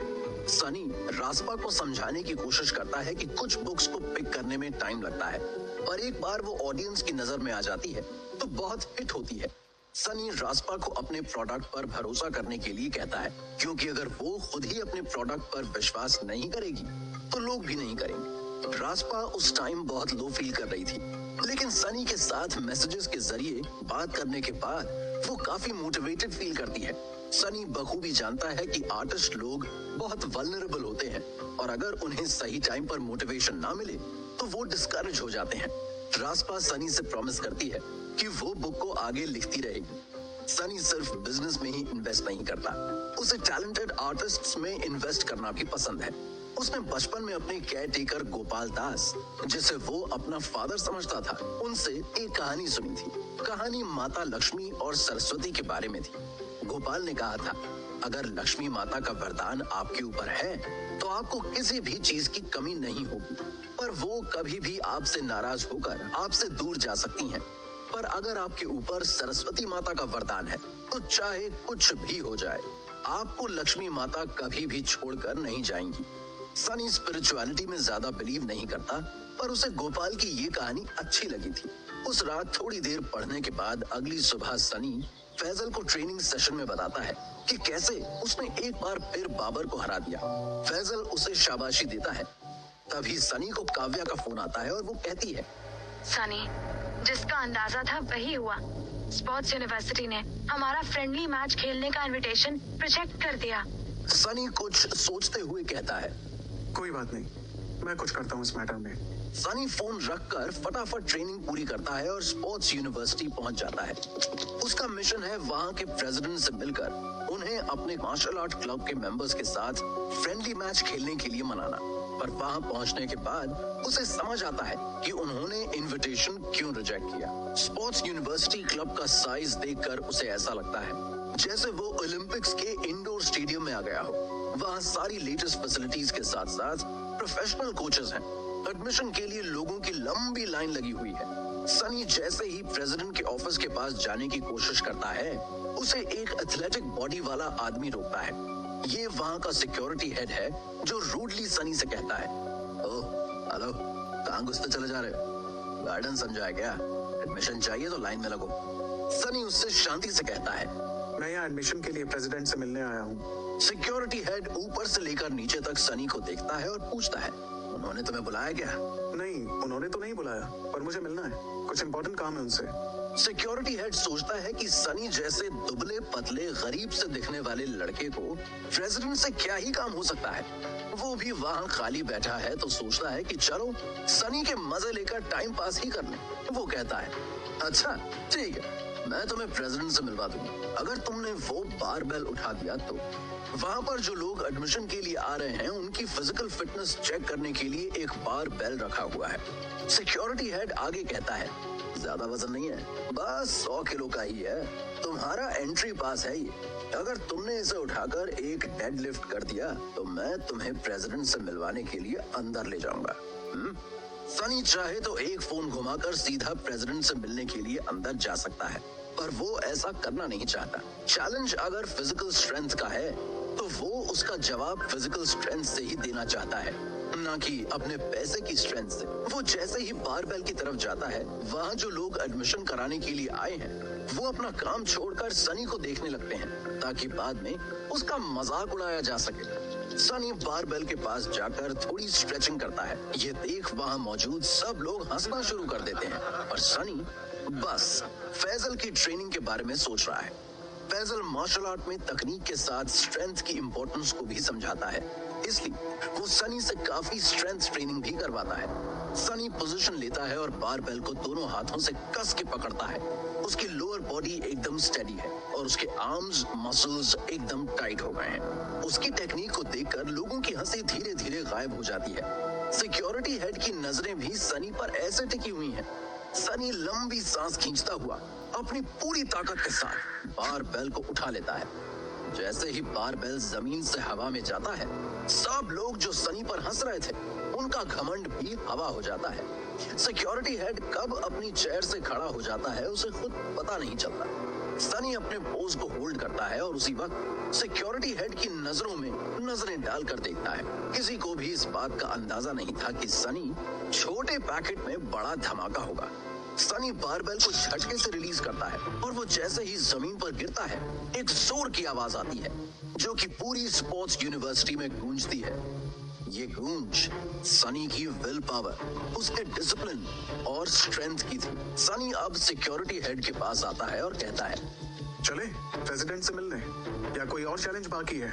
सिक्योरिटी हेड के मुंह से आवाज नहीं निकलती। वो बस सर हिलाकर हाँ का इशारा करता है और प्रेसिडेंट के ऑफिस की तरफ चलने लगता है। सनी उसके पीछे पीछे चल देता है। सनी अपने मिशन का पहला पड़ाव तो पार कर गया है, पर क्या आखिरी पड़ाव पार कर पाएगा? जहां का सिक्योरिटी हेड सनी को ऐसा चैलेंज दे सकता है, तो वहां का प्रेसिडेंट सनी के साथ क्या करेगा? क्या सनी अपने मिशन में कामयाब हो पाएगा? सिक्योरिटी हेड को फॉलो करता हुआ सनी क्लब के पीछे की तरफ बने ऑफिस में जाता है, जहां एक कोने में डेस्क और चेयर है, जिस पर 35 साल के आसपास की उम्र का आदमी बैठा है। उसकी हाइट छोटी है, पर उसे देखकर ऐसा लग रहा है जैसे कि वो आर्मी की किसी रेजिमेंट का मेजर हो। उसने मार्शल आर्ट एक्सपर्ट की यूनिफॉर्म पहनी हुई है। सिक्योरिटी हेड सनी को उसके पास ले जाता है और उससे कहता है, ये हैं हमारे प्रेसिडेंट गगन रावत। सनी बहुत पोलाइटली अपना हाथ आगे बढ़ाता है और अपने आप को इंट्रोड्यूस करता है, लेकिन रावत सनी से हाथ नहीं मिलाता। उसे ऊपर से नीचे तक देखता है और पूछता है, कौन हो तुम, क्या काम है? सनी ऑकवर्डली अपना हाथ पीछे कर देता है और समझ जाता है कि रावत की ईगो उसकी हाइट से बहुत ज्यादा बड़ी है। वो अब अपना पूरा इंट्रोडक्शन देते हुए कहता है, I am Sunny Mehta, KD martial art club का प्रेसिडेंट। ये सुनते ही रावत हंसने लगता है। सिक्योरिटी हेड समझ जाता है कि वो क्यों हंस रहा है। वो मन ही मन रावत को रोककर बताना चाहता है कि वो सनी की फिजिक को देखकर उसे जज ना करे, पर तब तक बहुत देर हो चुकी है। रावत सनी का मजाक उड़ाते हुए कहता है, प्रेसिडेंट, तुम्हारे क्लब में मार्शल आर्टिस्ट्स को कुछ खाने को नहीं मिलता क्या? सिक्योरिटी हेड से अब रहा नहीं जाता और वो गगन से कहता है, सर, इस लड़के के दिखाने के दांत अलग हैं और खाने के अलग। मैंने भी इसे हल्के में ले लिया था, पर अभी इसने मेरे सामने 100 किलो का डेडलिफ्ट मारा है। ये सुनते ही रावत की हंसी का वॉल्यूम थोड़ा कम हो जाता है और सनी के कॉन्फिडेंस का लेवल थोड़ा हाई। अब रावत नॉर्मल होकर पूछता है, अच्छा, वेरी गुड, पर यहाँ क्या करने आए हो? सनी पूरे कॉन्फिडेंस के साथ कहता है, मैं चाहता हूँ कि आपके क्लब के फाइटर्स हमारे क्लब के फाइटर्स के साथ फ्रेंडली मैचेस खेलें। ये सुनकर पहले तो रावत खूब हंसता है, उसके बाद सनी को मॉक करते हुए कहता है, बेटा, क्या है ना, वजन तो गधा भी उठा लेता है, पर इसका मतलब ये नहीं कि वो घोड़े के साथ मुकाबला करे। मैच बराबर वालों में खेला जाता है। जाओ, अपने लेवल के क्लब के साथ compete करो। बिना मुकाबला किए कैसे पता चलेगा कि कौन गधा है और कौन घोड़ा, मिस्टर रावत? चाकू की धार देखकर पता चल जाता है कि वो मांस काटने के काम आएगी या मक्खन। जिस क्लब का प्रेसिडेंट तुम जैसा हो, उस क्लब के फाइटर्स कैसे हो, इतना तो अंदाजा लगा ही सकता हूँ मैं। अच्छा, याद आया, तुम ही ने इनविटेशन भेजा था ना, जिसे मैंने आज रिजेक्ट किया है। साइज तो चींटी का भी बहुत छोटा होता है, पर टाइम आने पर वो हाथी पर भी भारी पड़ जाती है, मिस्टर रावत। बातों की लड़ाई तो काफी अच्छी कर लेते हो बेटा, पर रिंग में बातें नहीं चलती, हाथ पैर चलाने पड़ते हैं। तुम्हारे क्लब के स्टूडेंट्स मेरे स्टूडेंट्स के साथ फ्रेंडली मैचेस खेलने लायक तो क्या, उनके जूते साफ करने लायक भी नहीं है। अभी तुम लोगों का टाइम नहीं आया। जाओ, 20-30 साल के बाद आना, तब सोचेंगे। सनी, जो अब तक बहुत पोलाइटली बात कर रहा था, समझ जाता है कि अब उसे रावत का घमंड तोड़ना ही पड़ेगा। सनी के हाथ में जो जिम बैग है, वो उसे टेबल पर रखते हुए कहता है, इस बैग में टाइम को बदलने की ताकत है। मैं फ्रेंडली मैचेस खेलने के लिए आपको 10 लाख रुपए दे सकता हूँ। 5 लाख रुपए इस बैग में है और 5 मैचेस के बाद। बैग को देखकर रावत को तो ज्यादा फर्क नहीं पड़ता, पर सिक्योरिटी हेड का हेड जरूर घूम जाता है। अब तक वो सनी की बातों में उतना इंटरेस्टेड नहीं था, पर अब उसका पूरा ध्यान सनी और उसके बैग पर है। सनी जानता है कि उसके क्लब की ताकत रावत के क्लब की ताकत जितनी नहीं है, इसलिए वो पैसे की ताकत को अपनी ताकत बना रहा है। रावत रूखेपन से कहता है, मुझे लगा ही था कि तुम किसी बड़े बाप की बिगड़ी औलाद हो, जो अपने पैसे के दम पर क्लब का प्रेसिडेंट बना होगा। और देखो, तुमने मुझे सही साबित कर दिया। पर बेटा, मुझे पैसे की कमी नहीं है। सर, यही तो प्रॉब्लम है, आप बस अपनी सोच रहे हैं। यहाँ और भी तो लोग हैं जिन्हें जरूरत हो सकती है, और अगर मैंने उनकी जरूरत पूरी कर दी तो मुझे नहीं लगता कि उन्हें मेरे क्लब के स्टूडेंट्स के साथ फ्रेंडली मैचेस खेलने में कोई प्रॉब्लम होगी। हर चीज पैसे से नहीं खरीदी जा सकती बेटा। पर फिर भी अगर तुम्हारा मन है तो तुम कोशिश कर सकते हो। रावत को अपनी टीम पर पूरा भरोसा है कि वो उसके डिसीजन के अगेंस्ट कभी नहीं जाएंगे, फिर चाहे कोई उन्हें कितना भी पैसा ऑफर कर दे। पर शायद रावत अपनी ईगो के चक्कर में ये भूल गया कि पैसा एक ऐसी चीज है जो किसी को भी पिघला सकती है। सनी सिक्योरिटी हेड की तरफ घूमता है, जिसकी नजर सनी के बैग पर एक गिद्ध की तरह टिकी हुई है। सनी उससे कहता है, सर, मैं आपको 50,000 रुपए दूंगा अगर आप मेरा एक काम करोगे तो। आपको इस क्लब के 10 सबसे अच्छे फाइटर्स से बस ये पूछना है कि क्या वो केडी मार्शल आर्ट क्लब के फाइटर्स के साथ एक फ्रेंडली मैच खेलेंगे। बदले में उन्हें 1-1 लाख रुपए मिलेंगे। क्या आप मेरा ये काम करोगे? सिक्योरिटी हेड की आंखों में चमक आ जाती है। वो रावत की तरफ देखता भी नहीं है और हाँ बोल देता है। रावत गुस्से में अपनी चेयर से खड़ा हो जाता है। उसका मन तो कर रहा है कि वो सिक्योरिटी हेड के हेड पर एक पंच मारे, पर वो पहले सनी से निपटता है। वो सनी से कहता है, इससे क्या पूछ रहे हो तुम? इसने तो अभी अभी हमारा क्लब ज्वाइन किया है। पूछना है तो मेरे स्टूडेंट से पूछो, तब तुम्हें पता चलेगा कि स्पोर्ट्स यूनिवर्सिटी के लोगों के लिए लॉयल्टी इतनी मैटर करती है। सनी एकदम शांति से बोलता है, मुझे कोई प्रॉब्लम नहीं है सर, चलिए उनसे भी पूछ लेते हैं। सिक्योरिटी हेड तुरंत क्लब के 10 सबसे अच्छे फाइटर्स को बुलाता है और वो सब के सब सनी का ऑफर एक्सेप्ट कर लेते हैं। रावत का चेहरा रावण जैसा हो जाता है। उसने सोचा भी नहीं था कि उसके अपने लोग उसे इतनी जल्दी धोखा दे देंगे। रावत की इज्जत से ज्यादा उन फाइटर्स को पैसे प्यारे हैं। अब सनी टशन से चेयर पर बैठता है और रावत के सारे फाइटर्स उसके पीछे खड़े हो जाते हैं। रावत अपने फाइटर्स को धमकाते हुए कहता है, एक बच्चे ने आकर तुम लोगों को पैसे की हड्डी दिखाई और तुम सब दुम हिलाते हुए इससे लिपट गए। क्या पता ये बस बोल रहा हो, इसके पास तुम्हें देने के लिए पैसे हूं ही नहीं, और ये जो पैसे लाया है वो भी नकली हूं। ये सुनते ही सनी तुरंत सिक्योरिटी हेड का फोन नंबर मांगता है और उसी टाइम अपने फोन से उसके अकाउंट में 50,000 रुपए ट्रांसफर कर देता है। सिक्योरिटी हेड ऐसे नाचने लगता है जैसे सालों से कुंवारा दूल्हा अपनी शादी में नाचता है। सनी सिक्योरिटी हेड से कहता है, थैंक यू सर, आपने अपना काम किया और मैंने अपना। सिक्योरिटी हेड सनी का हाथ चूमते हुए कहता है, आपका थैंक यू सर। अब कहाँ थे अब तक आप प्रभु? पहले क्यों नहीं मिले मुझे? अब सारे फाइटर्स भी यही सोच रहे हैं कि सनी पहले उन्हें क्यों नहीं मिला, और रावत सोच रहा है कि उसे अपने लोगों की असलियत पहले क्यों नहीं पता चली। रावत एक हारे हुए राजा की तरह अपनी गद्दी पर बैठ जाता है। वो अपने फाइटर्स की तरफ देखता है और उनसे वहां से जाने के लिए कहता है। जैसे ही सब वहां से निकलते हैं, सनी टेबल पर रखा हुआ पानी का गिलास रावत की तरफ बढ़ाते हुए कहता है, पानी पीजिए सर, गधा हो या घोड़ा, घास सब खाते हैं। और अब आपको ये पता तो चल ही गया होगा कि मेरे पास घास की कोई कमी नहीं है। दूसरी बात, मैं अपनी बात से पीछे हटने वालों में से नहीं हूँ।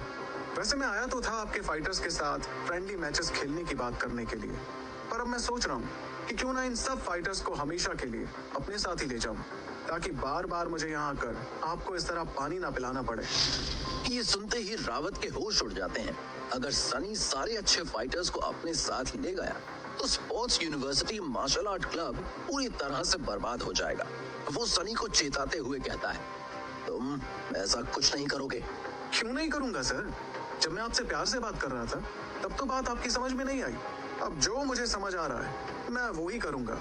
रावत समझ जाता है कि इस बार उसका पाला एक बिगड़े हुए रईस से नहीं, बल्कि एक ऐसे आदमी से पड़ा है जिसके पास पैसे के साथ साथ दिमाग भी है। उसने थोड़ी देर में रावत को आईना दिखा दिया कि वो जिस क्लब पर इतना घमंड करता है, उस क्लब को बर्बाद करने में सनी को 1 घंटा भी नहीं लगा। रावत अब अपनी अकड़ को साइड में रख कर कहता है, मैं तुम्हारे क्लब के साथ फ्रेंडली मैच खेलने को तैयार हूँ, पर मेरी एक शर्त है। वैसे तो आप शर्त रखने की पोजीशन में नहीं है, पर फिर भी बताइए, क्या शर्त है आपकी मिस्टर रावत? शर्त यह है कि तुम कभी भी मेरे क्लब के फाइटर्स को अपने पैसे के दम पर नहीं खरीदोगे। सनी को वैसे भी उन फाइटर्स को खरीदने में कोई इंटरेस्ट नहीं है। वो ये सब बस रावत की अकड़ को तोड़ने के लिए कर रहा था। उसे अगर ऐसा करना ही होता तो वो रावत से सीधा मिलने आता ही नहीं। सनी ने रावत को माइंड गेम में तो हरा दिया है, अब वो चाहता है कि वो उसे रिंग में भी हराए। सनी कहता है, मुझे मंजूर है।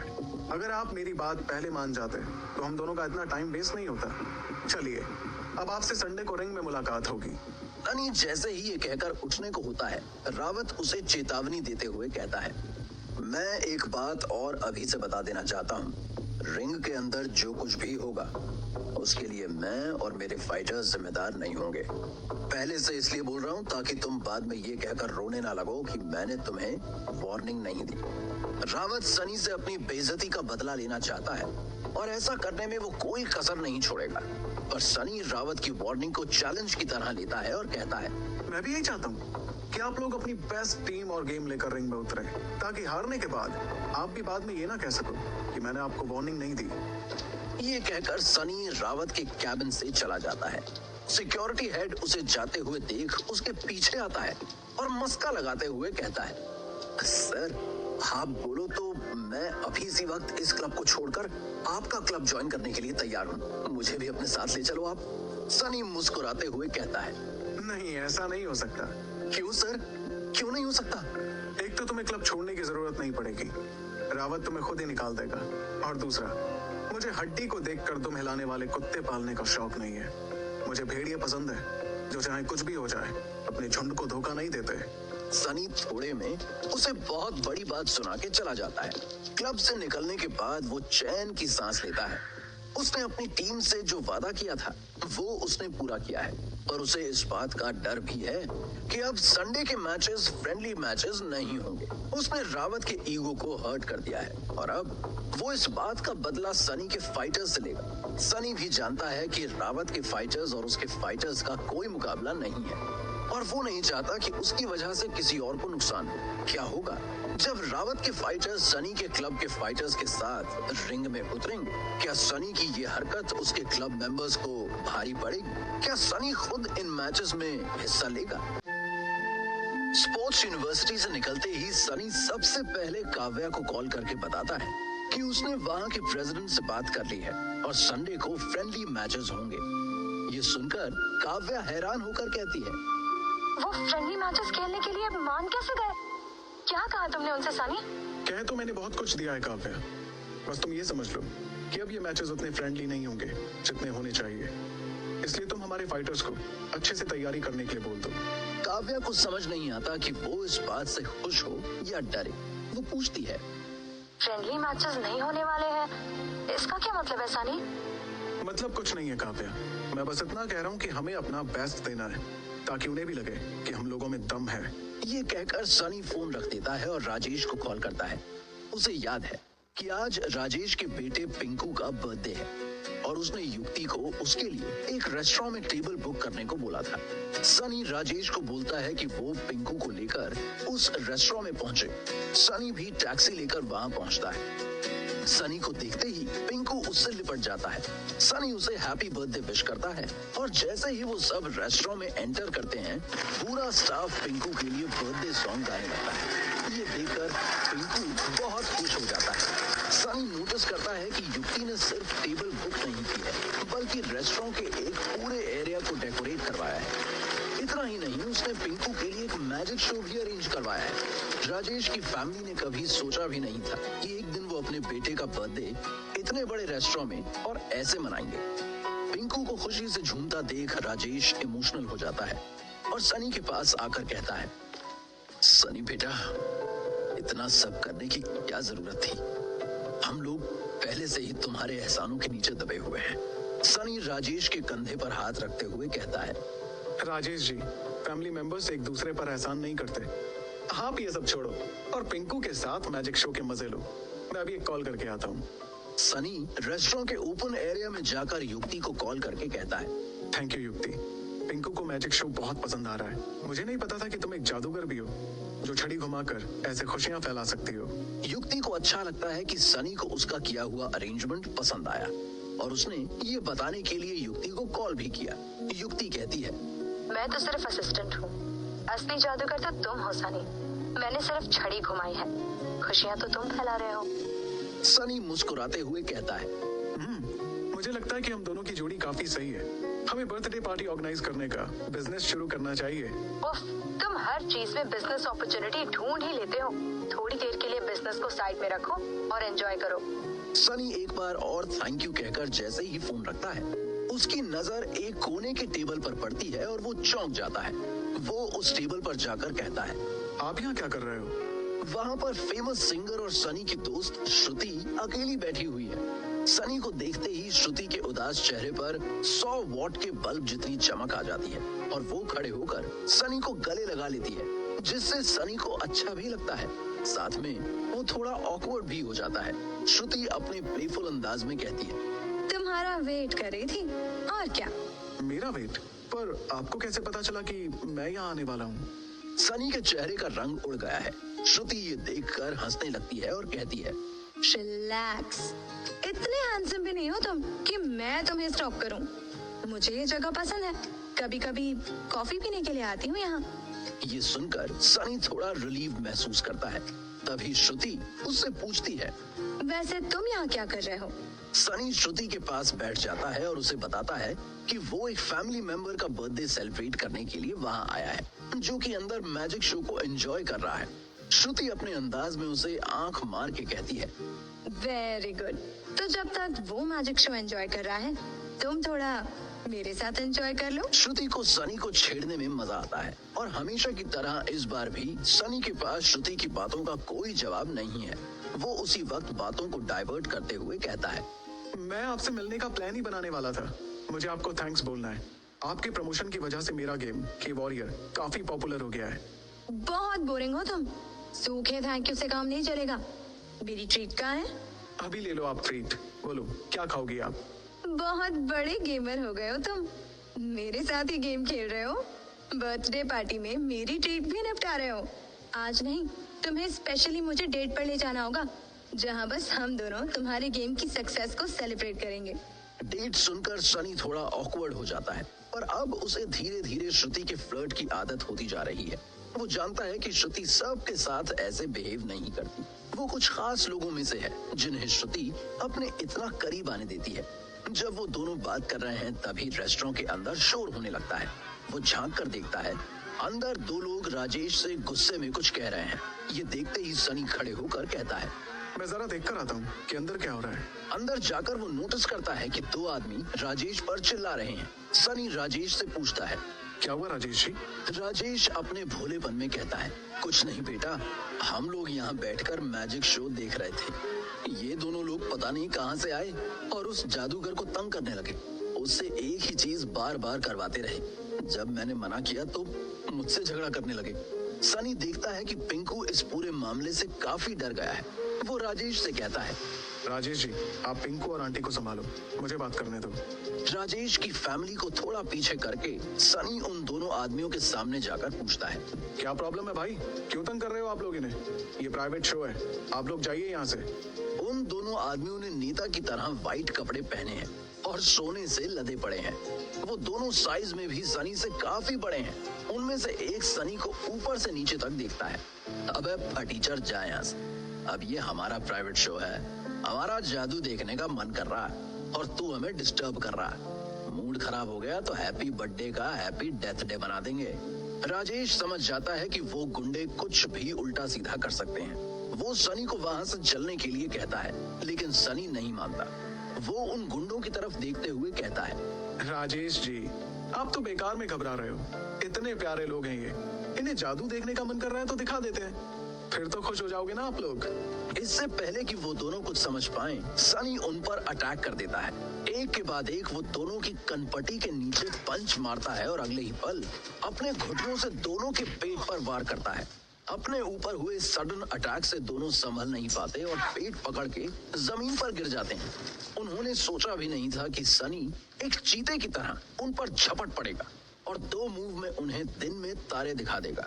पिंकू जोर जोर से तालियां बजाने लगता है। रेस्टोरेंट में जितने भी लोग हैं सनी की फाइटिंग स्किल्स देखकर हैरान है। सनी अपने कपड़े ठीक करते हुए कहता है, जादू देखने का मन था ना तुम्हारा?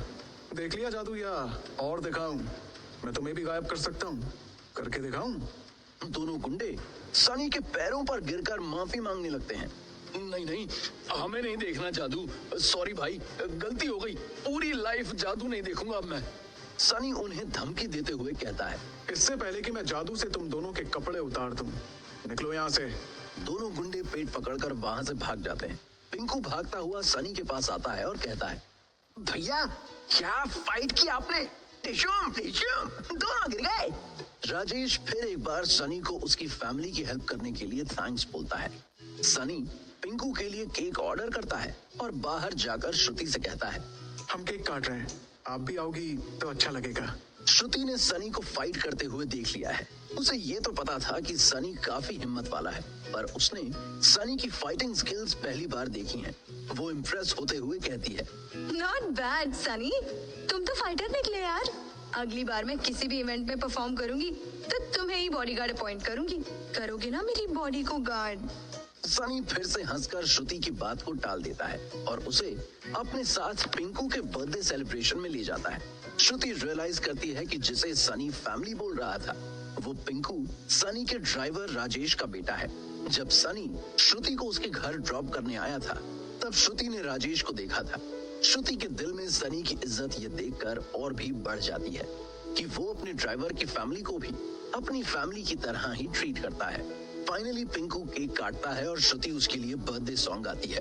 श्रुति को देखकर और लोग भी वहां आ जाते हैं और सब मिलकर पिंकू को विश करते हैं। राजेश और उसकी वाइफ की आंखों में खुशी के आंसू हैं। मैजिशियन अपनी फाइनल ट्रिक दिखाता है और हवा में फ्लावर्स की बारिश करता है। सनी भी बचपन में अपना बर्थडे सेलिब्रेट करना चाहता था, पर उसके पास पैसे नहीं थे।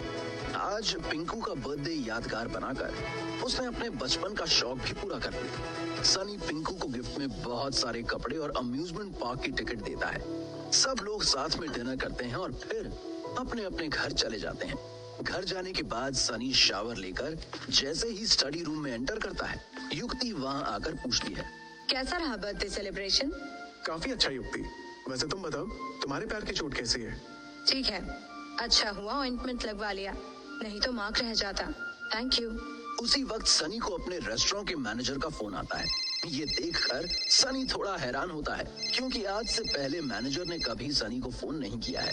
सनी फोन उठाकर पूछता है, क्या हुआ मैनेजर, रेस्टोरेंट में सब ठीक है? मैनेजर थोड़ी चिंतित आवाज में कहता है, सर रेस्टोरेंट में तो सब ठीक है, पर वो शेफ नेहा का नाम सुनते ही सनी अलर्ट हो जाता है। काफी दिनों से उसकी नेहा से बात भी नहीं हुई है। उसके दिमाग में उल्टे सीधे ख्याल आने लगते हैं। सनी हड़बड़ाकर पूछता है, क्या हुआ है नेहा को? सर पिछले कुछ दिनों से नेहा के साथ कुछ चल रहा है। कुछ चल रहा है मतलब? अरे साफ साफ बोलो ना, क्या हुआ है? सर नेहा को नहीं पता कि मैं आपको ये बात बता रहा हूँ। एक आदमी आजकल कुछ ज्यादा ही हमारे रेस्टोरेंट में आ रहा है और नेहा को तंग कर रहा है। मुझे वो आदमी कुछ ठीक नहीं लग रहा है। सनी ये सुनकर हैरान हो जाता है। कौन है वो आदमी जो नेहा को तंग कर रहा है? क्या वो नेहा को ही तंग करना चाहता है या फिर नेहा के जरिए सनी को? क्या करेगा सनी आगे? सनी के रेस्टोरेंट का मैनेजर उसे बताता है कि एक आदमी वहां आकर शेफ नेहा को तंग करता है। सनी मैनेजर से कहता है, अब वो आदमी जब भी वहां दिखे तुरंत मुझे कॉल करके बताना। मैनेजर तुरंत बोलता है, वो आदमी अभी भी रेस्टोरेंट में एंटर हुआ है, आप जल्दी से आ जाइए सनी सर। सनी कुछ सोचते हुए मैनेजर से पूछता है, क्या नाम है उसका और तुम क्या जानते हो उसके बारे में? मैनेजर थोड़ा डरते हुए कहता है, पंकज तिवारी, बहुत बड़ा रईसज़ादा है।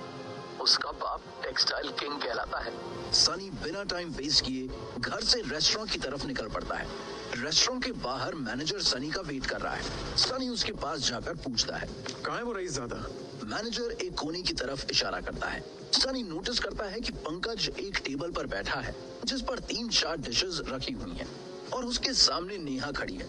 मैनेजर सनी से कहता है, सर ये रोज शाम को आ जाता है और एक के बाद एक डिश ऑर्डर करता रहता है और हर डिश में कोई ना कोई नुक्स निकालता रहता है ताकि नेहा को बार बार बुलाकर उससे बात कर सके। सनी शांति से पूछता है, कब से चल रहा है ये तमाशा? सर पिछले 10 दिन से ये रोज यही सीन क्रिएट कर रहा है। बाकी कस्टमर्स भी परेशान हो रहे हैं। ये सुनते ही सनी को नेहा के लिए बहुत बुरा फील होता है। सनी थोड़ा गुस्सा होकर कहता है, इतने दिनों से ये चल रहा है तो तुमने अब तक उसे उठाकर रेस्टोरेंट से बाहर क्यों नहीं फेंका? मैनेजर सफाई देते हुए कहता है, सर जो भी है ये है तो हमारा कस्टमर ही, और देखा जाए तो ये ऐसा कुछ नहीं कर रहा है जिसके लिए हम इसके अगेंस्ट स्ट्रिक्ट एक्शन लें। सनी समझ जाता है कि उसे उस रईसज़ादे से उसकी ही भाषा में बात करनी होगी। सनी देखता है कि पंकज के सामने खड़ी नेहा उससे तंग आ गई है सनी समझ जाता है कि नेहा रेस्टोरेंट की इमेज के बारे में सोचकर चुप रहती होगी। वो सीधा पंकज की टेबल पर जाता है। उसे देखते ही नेहा की जान में जान आती है। सनी उसे थोड़ा साइड में ले जाकर पूछता है, क्या हुआ नेहा? Any problem? नेहा के सब्र का बांध टूट जाता है। वो कंप्लेन करते हुए कहती है, प्रॉब्लम है नहीं, पर क्रिएट की जा रही है। इन साहब के पास टाइम और पैसे कुछ ज्यादा ही है, इसलिए रोज शाम को यहाँ आकर मुझे तंग करते हैं। सनी समझ जाता है कि पंकज ये सब बस नेहा की अटेंशन पाने के लिए कर रहा है और नेहा उसे भाव नहीं दे रही है। सनी पंकज के पास जाकर कहता है, you are not welcome here. दरवाजा वहां है, प्लीज लीव। पंकज खड़ा होकर गुस्से में पूछता है, excuse me, who are you? होता कौन है तो मुझे यहाँ से बाहर निकालने वाला? I am the owner of this restaurant. और लोगों की तरह पंकज को भी विश्वास नहीं होता कि इतना सिंपल कपड़े पहने लड़का इतने बड़े रेस्टोरेंट का ओनर हो सकता है। पंकज धौंस जमाते हुए कहता है, लगता तो नहीं कि तुम इस रेस्टोरेंट के मालिक हो, पर एक बार को मान लेता हूँ, मैं कस्टमर हूँ और कस्टमर भगवान होता है। तुम मुझे बिना वजह ऐसे कैसे जाने के लिए कह सकते हो? सर, वजह आप अच्छी तरह से जानते हो। आप बिना वजह मेरे रेस्टोरेंट में सीन क्रिएट कर रहे हो। मैं कोई सीन नहीं क्रिएट कर रहा, ऑर्डर कर रहा हूँ, तुम्हें बिजनेस दे रहा हूँ। अपनी शेफ से कहो रेस्टोरेंट की स्पेशल डिश लेकर आए।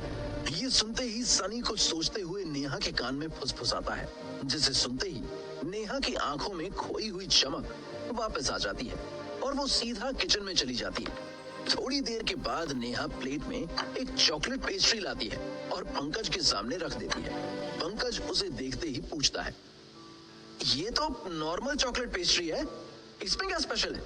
नेहा पूरे कॉन्फिडेंस के साथ कहती है, वो अभी आपको पता चल जाएगा। आपने ऑलरेडी 5 डिश ऑर्डर कर ली हैं। आप पहले बिल पे कर देंगे तो अच्छा होगा। पंकज को समझ नहीं आता कि अचानक से नेहा पैसों की बात क्यों कर रही है। वो गुस्से में पूछता है, पेमेंट? आपको क्या लगता है कि मैं बिना पैसे दिए यहाँ से चला जाऊंगा? पैसे की कोई टेंशन नहीं है मुझे। नेहा उसके ईगो पर वार करते हुए कहती है, ऐसे बहुत लोग आते हैं यहाँ जो बिना पैसे दिए चले जाते हैं और हमारा नुकसान कर जाते हैं। आप प्लीज पहले बिल पे कर दीजिए। पंकज गुस्से में अपने वॉलेट से अपना कार्ड निकालकर टेबल पर फेंक कर कहता है, ये लो, बिल के पैसे भी ले लो और बिल का 20% टिप भी रख लो। टिप के लिए थैंक यू सर। आपका टोटल बिल हुआ है 2 लाख रुपए और 20% टिप मिलाकर 2,40,000 रुपए। ये सुनते ही पंकज के हाथ में पकड़ी हुई पेस्ट्री की स्पून वहीं अटक जाती है। वो चौंकते हुए पूछता है, कितने कितने कितने? 2,40,000? चूल्हे के पास पूरे दिन खड़ी रहकर दिमाग जल गया है क्या तुम्हारा? 2 लाख का खाना थोड़ी ऑर्डर किया है मैंने। सर, आपकी टेबल पर जो सारी डिशेस पड़ी हैं, ये उन्हीं का बिल है। पंकज समझ जाता है कि सनी और नेहा मिलकर उसके साथ गेम खेल रहे हैं। वो कुछ सोचते हुए कहता है, अच्छा मेन्यू लेकर आओ, दिखाओ क्या प्राइस है हर डिश का। मैनेजर पंकज को मेन्यू देता है और वो उसमें हर डिश का प्राइस देखता है और कैलकुलेट करके कहता है, तुम्हारे मेन्यू के हिसाब से इन सारी डिशेस का प्राइस मिलाकर 3,000 होता है। फिर किस बात के 2,40,000 मांग रही हो तुम? Sir, you are right. बाकी 4 डिशेस का बिल 3,000 ही है, पर आपने लास्ट में जो हमारी स्पेशल डिश ऑर्डर की है उसका प्राइस मेन्यू में नहीं है। वो डिश 1,97,000 की है। ये सुनते ही पंकज उस चॉकलेट पेस्ट्री को ऐसे देखता है जैसे कि वो कोहिनूर हीरा हो। फिर वो खुद को संभालते हुए पूछता है, ऐसा क्या है इस पेस्ट्री में जो इसका प्राइस इतना ज्यादा है? सर, इस पेस्ट्री को बनाने में जिस चॉकलेट का इस्तेमाल किया गया है वो पूरी दुनिया में बस 1 किलो ही रह गई है, और इसके बेस के लिए हमने ऐसे आटे का इस्तेमाल किया है जो अमेज़न के जंगलों के एक फूल से आता है। नेहा जब पंकज को ये सब बोलकर फूल बना रही है तब उसे भी बहुत हंसी आ रही है, पर वो किसी तरह अपने आप पर कंट्रोल करके ऐसे एक्सप्लेन कर रही है जैसे कि ये पूरी बात सच है। सनी नेहा की एक्टिंग देखकर हैरान है और पंकज परेशान। वो चिल्लाकर कहता है, बंद करो ये बकवास। तुम लोग क्या मुझे उल्लू समझते हो? मुझे समझ आ गया है कि तुम दोनों मिलकर मुझे लूट रहे हो। इतनी देर से शांत खड़ा सनी अब बोलता है, सर, काश आपको हमारी बात पहले समझ आ जाती तो ये सब कुछ नहीं होता। और अब तो आपने स्पेशल डिश ऑर्डर कर दी है और उसका जो प्राइस है वो तो आपको देना ही होगा। नेहा पंकज के ईगो पर अगला वार करते हुए कहती है, अगर आपके पास पैसे नहीं थे तो आपको हमारी स्पेशल डिश ऑर्डर ही नहीं करनी चाहिए थी और ना ही मेरे बारे में कभी सोचना चाहिए था। नेहा ने ये कहकर पंकज के ईगो को तहस नहस कर दिया है। आसपास के कस्टमर्स भी पंकज को देखकर आपस में खुसर फुसर करने लगते हैं। पंकज इतना अमीर है कि उसके लिए 2 लाख रुपए कोई बड़ी रकम नहीं है और अब तो वो नेहा को दिखाना चाहता है कि वो नेहा के ऊपर कितने पैसे खर्च कर सकता है। वो तैश में आकर कहता है, सोच समझकर मिडिल क्लास लोग काम करते हैं, मैं नहीं। मैं ना तो कुछ करने से पहले सोचता हूँ और ना ही करने के बाद। मेरे कार्ड से पैसे ले लो, मेरी तरफ से छोटा सा गिफ्ट समझ लेना इसे। ये गिफ्ट नहीं, खाने का बिल है। मुझे आपसे कोई गिफ्ट नहीं चाहिए। मैनेजर पंकज का कार्ड स्वाइप करके पेमेंट ले लेता है।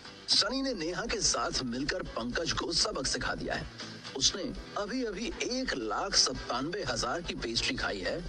नेहा पंकज को उसका कार्ड वापस करती है और पूछती है कि वो और कुछ ऑर्डर करना चाहेगा।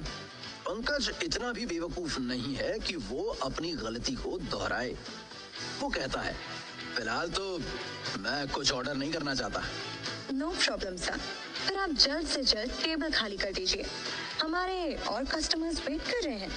पंकज सोच रहा है कि वो अगर अभी चला गया तो उसके दिए हुए पैसे वेस्ट हो जाएंगे और अगर नहीं गया तो उसे और कुछ ऑर्डर करना होगा। पंकज समझ गया है कि नेहा और सनी ने मिलकर उसे सबके सामने बेवकूफ बनाया है। वो थोड़ा सोचकर बोलता है, मैं ये रेस्टोरेंट खरीदना चाहता हूँ। अब तक तो नेहा और सनी पंकज को झटके दे रहे थे। ये सुनते ही उन दोनों को झटका लगता है। पंकज ने बहुत सोच समझकर ये चाल चली है।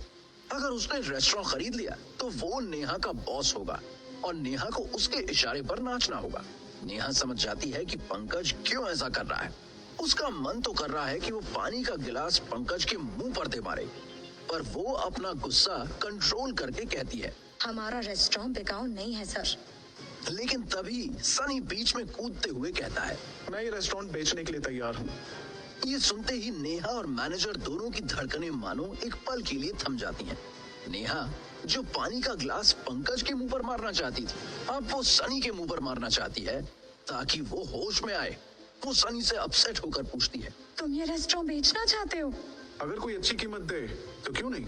सनी नेहा की आंखों में आंखें डालकर कहता है। पंकज अपनी चाल को कामयाब होता देख खुश हो जाता है। उसके लिए ये हर तरफ से फायदे का सौदा है। रेस्टोरेंट की कमाई अच्छी है, लोकेशन बेस्ट है और सबसे ज्यादा इम्पोर्टेंट, नेहा रेस्टोरेंट की हेड शेफ है। और पंकज को क्या चाहिए? वो उत्तेजित होकर पूछता है, गुड, तो बोलो कितने में बेचोगे रेस्टोरेंट? ये रेस्टोरेंट में 3 करोड़ से कम में नहीं बेचूंगा। इतना महंगा क्यों? मार्केट के हिसाब से इसकी वैल्यू 2 करोड़ से ज्यादा नहीं होगी। मुझे मार्केट का नहीं पता। मेरी चीज है और मेरी अपनी चीज की कीमत मैं खुद डिसाइड करूंगा। क्योंकि तुम मेरे कस्टमर हो, इसलिए मैं तुम्हारे लिए 1,000 छोड़ सकता हूँ, उससे ज्यादा नहीं। नेहा को समझ नहीं आ रहा कि सनी अचानक से रेस्टोरेंट क्यों बेच रहा है। वो सनी से साइड में चलकर बात करने को कहती है, पर सनी उसे चुप रहने के लिए कहता है। लेकिन पंकज चुप रहने वालों में से नहीं है। वो घमंड के साथ कहता है, तुम्हें क्या लगता है मुझे तुम्हारे 1,000 के डिस्काउंट की जरूरत है? तुम रखो अपने 1,000 मेरी तरफ से। डील की खुशी में आइसक्रीम खा लेना। मैं 3 करोड़ देने को तैयार हूँ। अच्छे से सोच लो मिस्टर पंकज, बाद में अपने डिसीजन पर रिग्रेट मत करना। मैंने बोला ना, मैं कुछ भी सोच कर नहीं करता और ना ही करने के बाद सोचता हूँ। तुम कॉन्ट्रैक्ट मंगवाओ, मैं तुम्हारे अकाउंट में पैसे ट्रांसफर करवा दूंगा। सनी मैनेजर से कहता है कि वो जल्दी से कॉन्ट्रैक्ट की 2 कॉपीज प्रिंट करके ले आए। मैनेजर का मन तो नहीं है, पर वो सनी को ना नहीं कह सकता, इसलिए जल्दी से वो अपने कैबिन की तरफ चला जाता है। नेहा को इतना गुस्सा पंकज पर नहीं आया था जितना अभी सनी पर आ रहा है। सनी उसकी तरफ देखकर मुस्कुरा रहा है और नेहा की आंखों से इतनी आग निकल रही है कि उस पर पूरे रेस्टोरेंट का खाना बन जाए। थोड़ी देर में मैनेजर 2 प्रिंटआउट्स लेकर आता है। जैसे ही पंकज सनी के साथ कॉन्ट्रैक्ट साइन करता है, सनी के अकाउंट में पैसे आ जाते हैं। पंकज कॉन्ट्रैक्ट हाथ में पकड़कर नेहा को दिखाते हुए कहता है, आज से ये रेस्टोरेंट मेरा है। अब पता चला कितने पैसे हैं मेरे पास? तभी सनी पंकज से कहता है, कांग्रेचुलेशंस, काफी अच्छी डील की है तुमने। तुम्हारे घर वालों को तुम पर बहुत गर्व होगा आज। तब पंकज सनी को एटीट्यूड दिखाते हुए कहता है, चलो निकलो मेरे रेस्टोरेंट से। अगर बैठना है तो कुछ ना कुछ ऑर्डर करना पड़ेगा। अब मेरी बारी है तुम्हें स्पेशल डिश खिलाने की। नहीं नहीं सर, मैं तो आपके रेस्टोरेंट की स्पेशल डिश अफोर्ड नहीं कर पाऊंगा। बस एक बात और कहनी है, फिर मैं चला जाऊंगा। पंकज अकड़ के साथ कहता है, जो कहना है जल्दी बको और निकलो यहाँ से। सब लोग सनी की तरफ देख रहे हैं और सोच रहे हैं कि सनी अब क्या कहने वाला है। उसने जो करना था वो कर दिया, अब कहने को क्या बाकी रह गया है। रेस्टोरेंट बेचने के पीछे सनी की क्या चाल है? क्या वो अपनी संपत्ति डबल करने की जल्दबाजी में ये फैसला ले चुका है? क्या उसके इस डिसीजन से नेहा की परेशानी और बढ़ने वाली है? नेहा और उसके साथ खड़े सब लोग सोच रहे हैं कि सनी को जो करना था वो तो कर दिया, अब कहने को बचा ही क्या है। पर सनी कुछ और ही सोच रहा है। वो पंकज से कहता है, मैं ये कह रहा था कि मैं इसी रेस्टोरेंट के सामने अपना नया रेस्टोरेंट खोलूंगा। पंकज गुरूर के साथ कहता है, तू रेस्टोरेंट खोल या कबाड़ी की दुकान, मुझे क्या करना है, चल भाग यहाँ से। सनी अनाउंस करते हुए कहता है, रेस्टोरेंट के लिए स्टाफ भी तो चाहिए होगा, तो लेडीज एंड जेंटलमैन, अगर कोई मेरे रेस्टोरेंट में काम करना चाहता है तो मेरे साथ आ सकता है। सबकी सैलरी और बोनस सेम ही रहेंगे। ये सुनते ही सबसे पहले नेहा हाँ बोलती है। फिर मैनेजर भी सनी के पीछे जाकर खड़ा हो जाता है। नेहा और मैनेजर सनी के रेस्टोरेंट की बैकबोन है। लोग उस रेस्टोरेंट में आते हैं नेहा के हाथ का बना खाना खाने और हॉस्पिटैलिटी के लिए। जब वो दोनों ही चले जाएंगे तो रेस्टोरेंट की दीवारों और टेबल के लिए थोड़ी कोई आएगा। नेहा और मैनेजर के पीछे पीछे सारे वेटर्स, क्लीनर्स और किचन स्टाफ सब सनी के साथ जाने के लिए तैयार हो जाते हैं। ये देखकर पंकज थोड़ा हिल जाता है, पर अभी भी उसे अपने पैसे की ताकत पर विश्वास है। वो घमंड से कहता है, तुम लोगों ने इसका ऑफर तो सुन लिया, पर मेरा नहीं। तुम सबको इससे 10 गुना ज्यादा सैलरी दूंगा। अब बोलो किसके साथ जाओगे? सब लोग तुरंत सनी का ही नाम लेते हैं। वो जानते हैं कि सनी उन्हें सैलरी के साथ साथ जितना बोनस और कमीशन देता है और कोई भी बॉस नहीं दे सकता, और ना ही उस जैसी इज्जत कोई और दे सकता है। वो लोग सनी की फैमिली जैसे हैं, और फैमिली बुरे वक्त में अपनों का साथ नहीं छोड़ती। जब स्टाफ नहीं मानता तो पंकज सनी को फंसाने की कोशिश करते हुए कहता है, ये लोग तो दिमाग से पैदल हैं, पर तुम तो बिजनेसमैन हो। मैं तुम्हें 50 लाख रुपए दूंगा अगर तुम इन्हें अपने नए रेस्टोरेंट में जॉब नहीं दोगे। अब बोलो। अब बॉल सनी के कोर्ट में है। सब उसकी तरफ देख रहे हैं कि वो क्या फैसला लेगा। सनी हल्की सी मुस्कुराहट के साथ कहता है, हर चीज खरीदी नहीं जाती पंकज, कुछ चीजें प्राइसलेस होती है। ये मेरा स्टाफ नहीं, मेरी फैमिली है। तुम्हें रेस्टोरेंट चाहिए था, तुम ये रख लो, मैं अपने लोगों को लेकर जा रहा हूँ। सनी पूरे स्टाफ के साथ रेस्टोरेंट से जाने लगता है। पंकज ने जितनी भी कैलकुलेशन की थी वो सब फेल हो गई हैं। खाली रेस्टोरेंट को रखने का कोई मतलब नहीं है। उसे अगर ये रेस्टोरेंट चलाना है तो नया स्टाफ और नई पॉलिसी लानी पड़ेगी, जो उसके बस की बात नहीं है। पंकज के पास जितना भी दिमाग है वो चलाता है और सनी को रोकते हुए कहता है, मुझे तुमसे बात करनी है। अब बात करने के लिए क्या बचा है पंकज? मुझे ये रेस्टोरेंट नहीं चाहिए। ये सुनते ही नेहा को लगता है कि पंकज की दिमागी हालत ठीक नहीं है। या तो उसे डॉक्टर की जरूरत है या फिर उसके मम्मी पापा की मार की। सनी को अपना दाव सफल होते हुए नजर आता है। वो पंकज से कहता है, नहीं चाहिए मतलब? हमने कॉन्ट्रैक्ट साइन किया है, तुमने पैसे दे दिए हैं, ऑनलाइन शॉपिंग करके तुमने कपड़े थोड़ी मंगवाए हैं जो रिटर्न हो जाएंगे। पंकज अब बुरा फंस चुका है। वो हड़बड़ाते हुए कहता है, ठीक है, मैं तो रेस्टोरेंट को बेचना चाहता हूँ, तुम्हें खरीदना है तो बोलो। सनी के चेहरे पर अब बड़ी सी स्माइल आ जाती है। वो पास की चेयर पर बैठता है और पंकज को इशारा करते हुए कहता है, now we are talking like adults. बैठो, बैठकर बात करते हैं। पंकज उसके सामने वाली चेयर पर बैठ जाता है। बाकी लोग टेबल के आसपास ऐसे खड़े हो जाते हैं जैसे कसीनो में लोग दो गैम्बलर्स के आसपास खड़े होते हैं। कौन कितना बड़ा गैम्बलर है ये तो बाजी खत्म होने पर ही पता चलेगा। सनी पंकज से पूछता है, तो बोलो, कितने में बेचोगे तुम रेस्टोरेंट? जितने में खरीदा है 3 करोड़। 3 करोड़ तो बहुत ज्यादा है। मैं ज्यादा से ज्यादा 1.5 करोड़ दे सकता हूँ इसका।